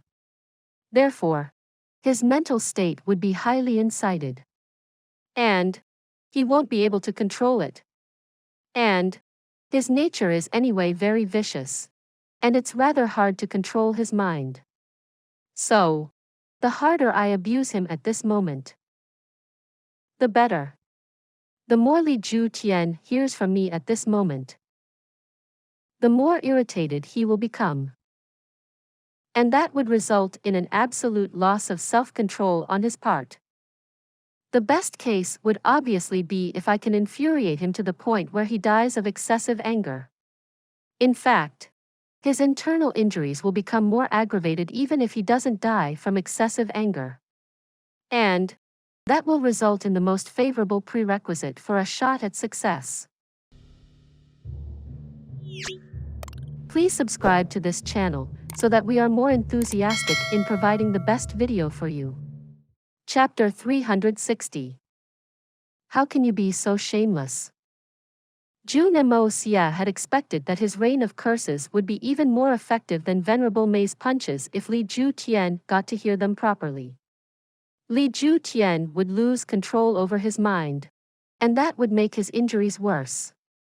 He would be enraged, and his xian efficacy would be damaged.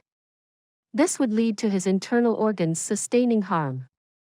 This would lead him to spit blood, and his condition would worsen. Jun Moxie looked on coldly, and was delighted to see Li Ju Tian spitting blood. This is only the beginning, old man. You will soon be delighted to see your child die in front of your eyes. Just wait for a moment, and I will show you your son's corpse. Then, I'll see that you spit more blood, you bestrard. Li Tengyun, this young master had warned you of a bloody event.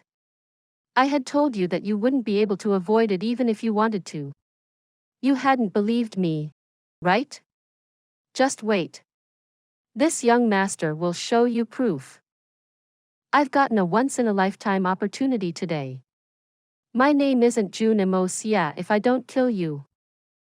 These successive abuses were meant to attack Li Ju Tian's psyche. It could be said that Jun Moxie had employed the greatest psychological tactic. He had identified the weakness in his psyche, and had caught hold of that weakness. He had then advanced to catch hold of him, and had created an opportunity step by step. Jun Moxie had attacked him repeatedly, and had widened the breach as a result. And thus, he had reached his purpose. Jun Moxie had seen Venerable Mei beat Li Ju Tian up. And that's when Jun Moxie had come up with that bright idea to break his enemy down. He had planned to humiliate Li Ju Tian from the beginning. The Silver Blizzard City had only helped him along by giving him an opening. That's all.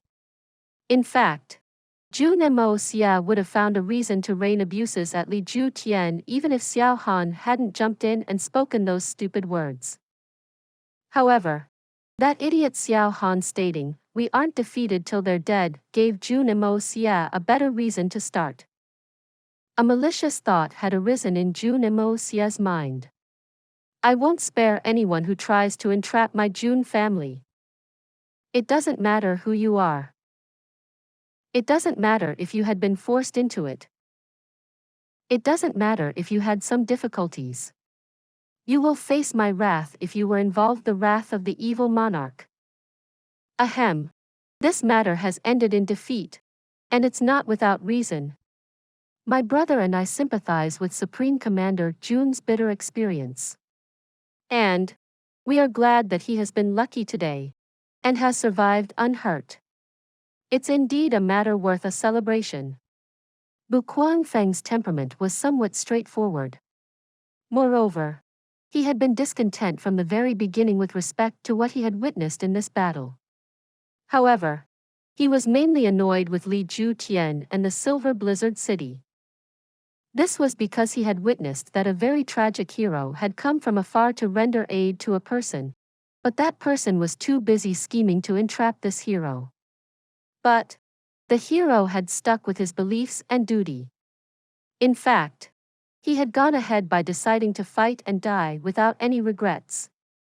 He had stuck with his duty even when he had faced imminent death. Moreover, he had given it everything he had. Regardless of the schemes, the cowardly conspirators had acted like tyrants. They didn't obey his commands, and broke ranks. But the hero would have a clear conscience whether he lived or died. He had decided to employ the entirety of his military prowess to protect everyone, even the people who wanted to entrap him. And this was simply because they were a part of his group.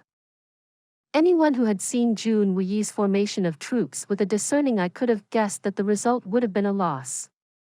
But one could also tell that it wouldn't have been such a miserable one. However, no one could blame Jun Wuyi for the errors made. He knew it was a trap. But a soldier is a soldier. And a commander is a commander. Jun Wuyi was fighting for the continent, and not for taking another breath. This seemed stupid. But it was enough for men to follow his orders and treat him with high esteem and admiration. Lei Baoyu and Bu Guangfeng had come as witnesses. But the elusive world of the immortals and Li Ju Tian still had some relations. Therefore, their point of view was a little biased towards Li Ju Tian and this side of the continent. However, they slowly and unconsciously found their point of view deviate when they saw the events unfurl in front of their own eyes. Jun Wuyi had made no mistakes. And people anyway sympathized with the underdog situation. Moreover, the envoys of the elusive world of immortals considered themselves to stand on the side of justice. So, they obviously and unknowingly found themselves stationed on Jun Wuyi's side. It was enough at that moment. Even if it was only temporary. Tragic heroes were always easy to admire. And Jun Wuyi was the leading hero that day. He had become the focus of many spirit Xian experts. The first battle has ended in victory for Tian Fa. Bu Guangfeng stated. He then looked at Venerable Mei before he asked, "Who will fight the second round from Venerable Mei's party?" "The second round will be fought by Snake King. You can send any individual to fight this one.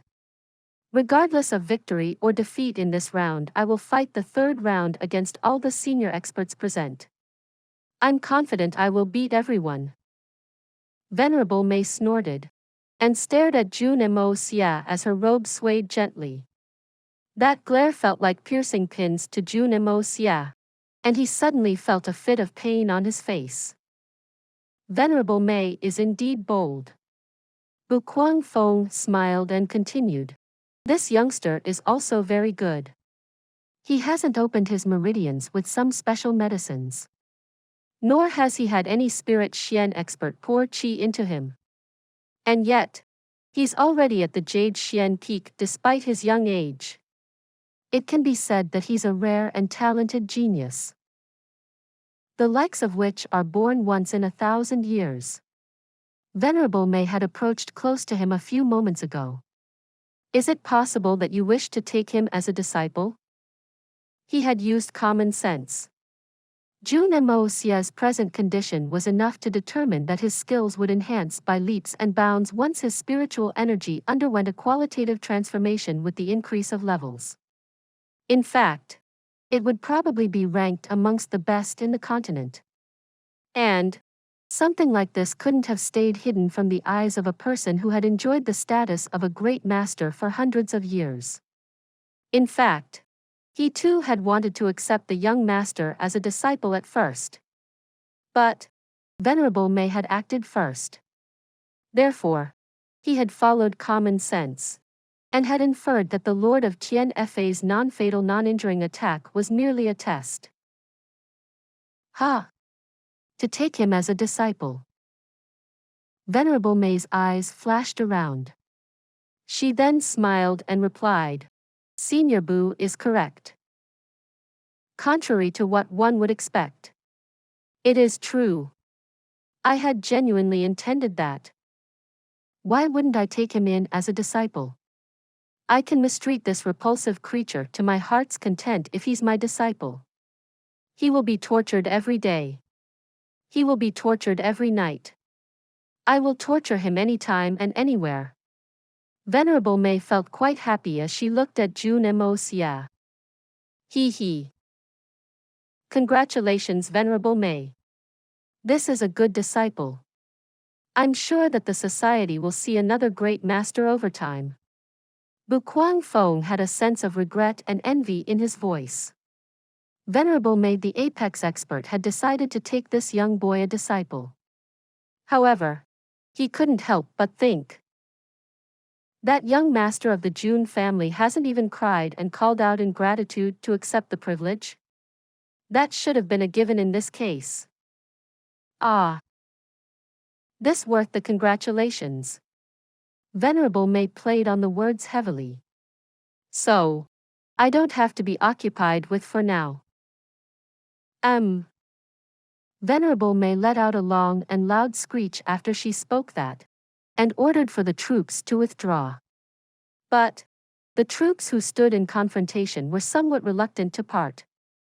Duanmu Chao Fan, Sikong and Yi and others including Dongfang Wen Qing waved their hands, and the opposing Xian beasts also politely waved their claws at them. They then wagged their tails and withdrew. This extreme harmony between man and beast had left the many who were watching from the hillside dumbfounded. But those who had returned after escaping the calamity were in tears. Fancy that. Jun Moxie had shouted all day. He had accused us wrongly to gain sympathy. That too with conviction. But it was all just a big drama. Some people unexpectedly didn't even have a hair amiss in this chaos, while the rest of us had literally carried our skulls in our hands and fought the real battle. Xiao Han had almost spat blood. He raised a trembling finger at Jun Moxie with indignation and desire to kill. He then spoke. As it turns out, you guys are in cahoots. This is despicable. Your mother's fart. Who can be more despicable than you? Jun Moxie retorted fiercely. Where did you see us collude? It's called manners. Do you feel nothing after having fought someone for so long? What's wrong with waving someone goodbye before departure? What? How do you have the face to say that? Xiao Han was feeling indignant to the point of dying. Only a few of your men had died in battle. But you still hit out at people's emotions. Do you have no shame? Nonsense. Only a few of us have died. We have lost around half or more of our strength. But you haven't lost a single man. And yet, you still have the guts to face me on this. Jun Moxie was also very indignant. So, he glared back. And that's human life we're talking about. Human life is beyond value. Don't you know? Do you know how much I will have to pay in funeral expenses? It will be an astronomical figure. Astronomical figures? Funeral expenses? Is this guy really calculating all of that at this time? You.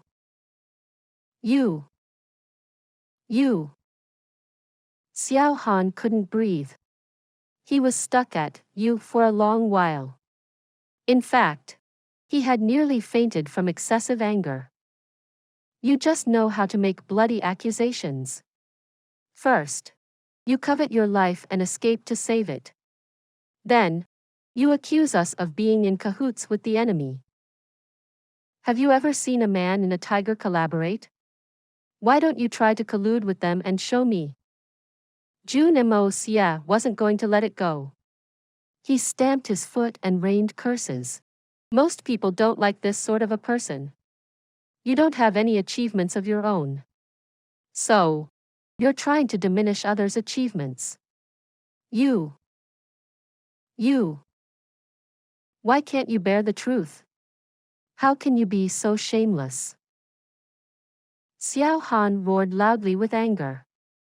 Then, he suddenly fell down. Face up. He had fainted due to excessive anger this time. Everyone looked at each other and thought, we don't know how you managed to collude with them.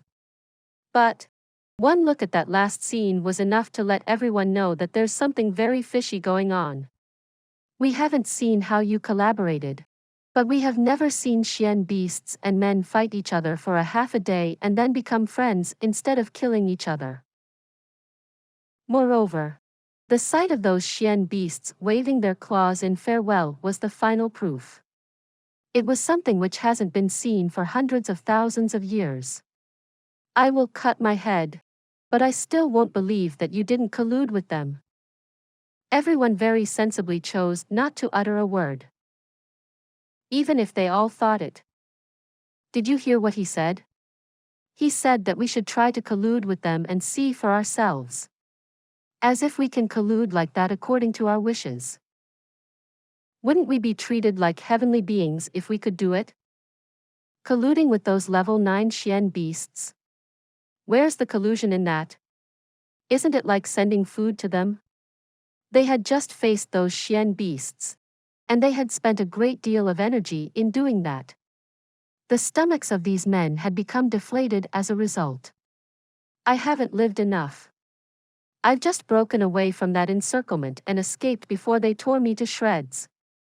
Why would I go again? This story will be continued to chapter 361. For those of you who are not subscribed yet, please subscribe. The interesting and best stories will be updated. See you again in the next episode.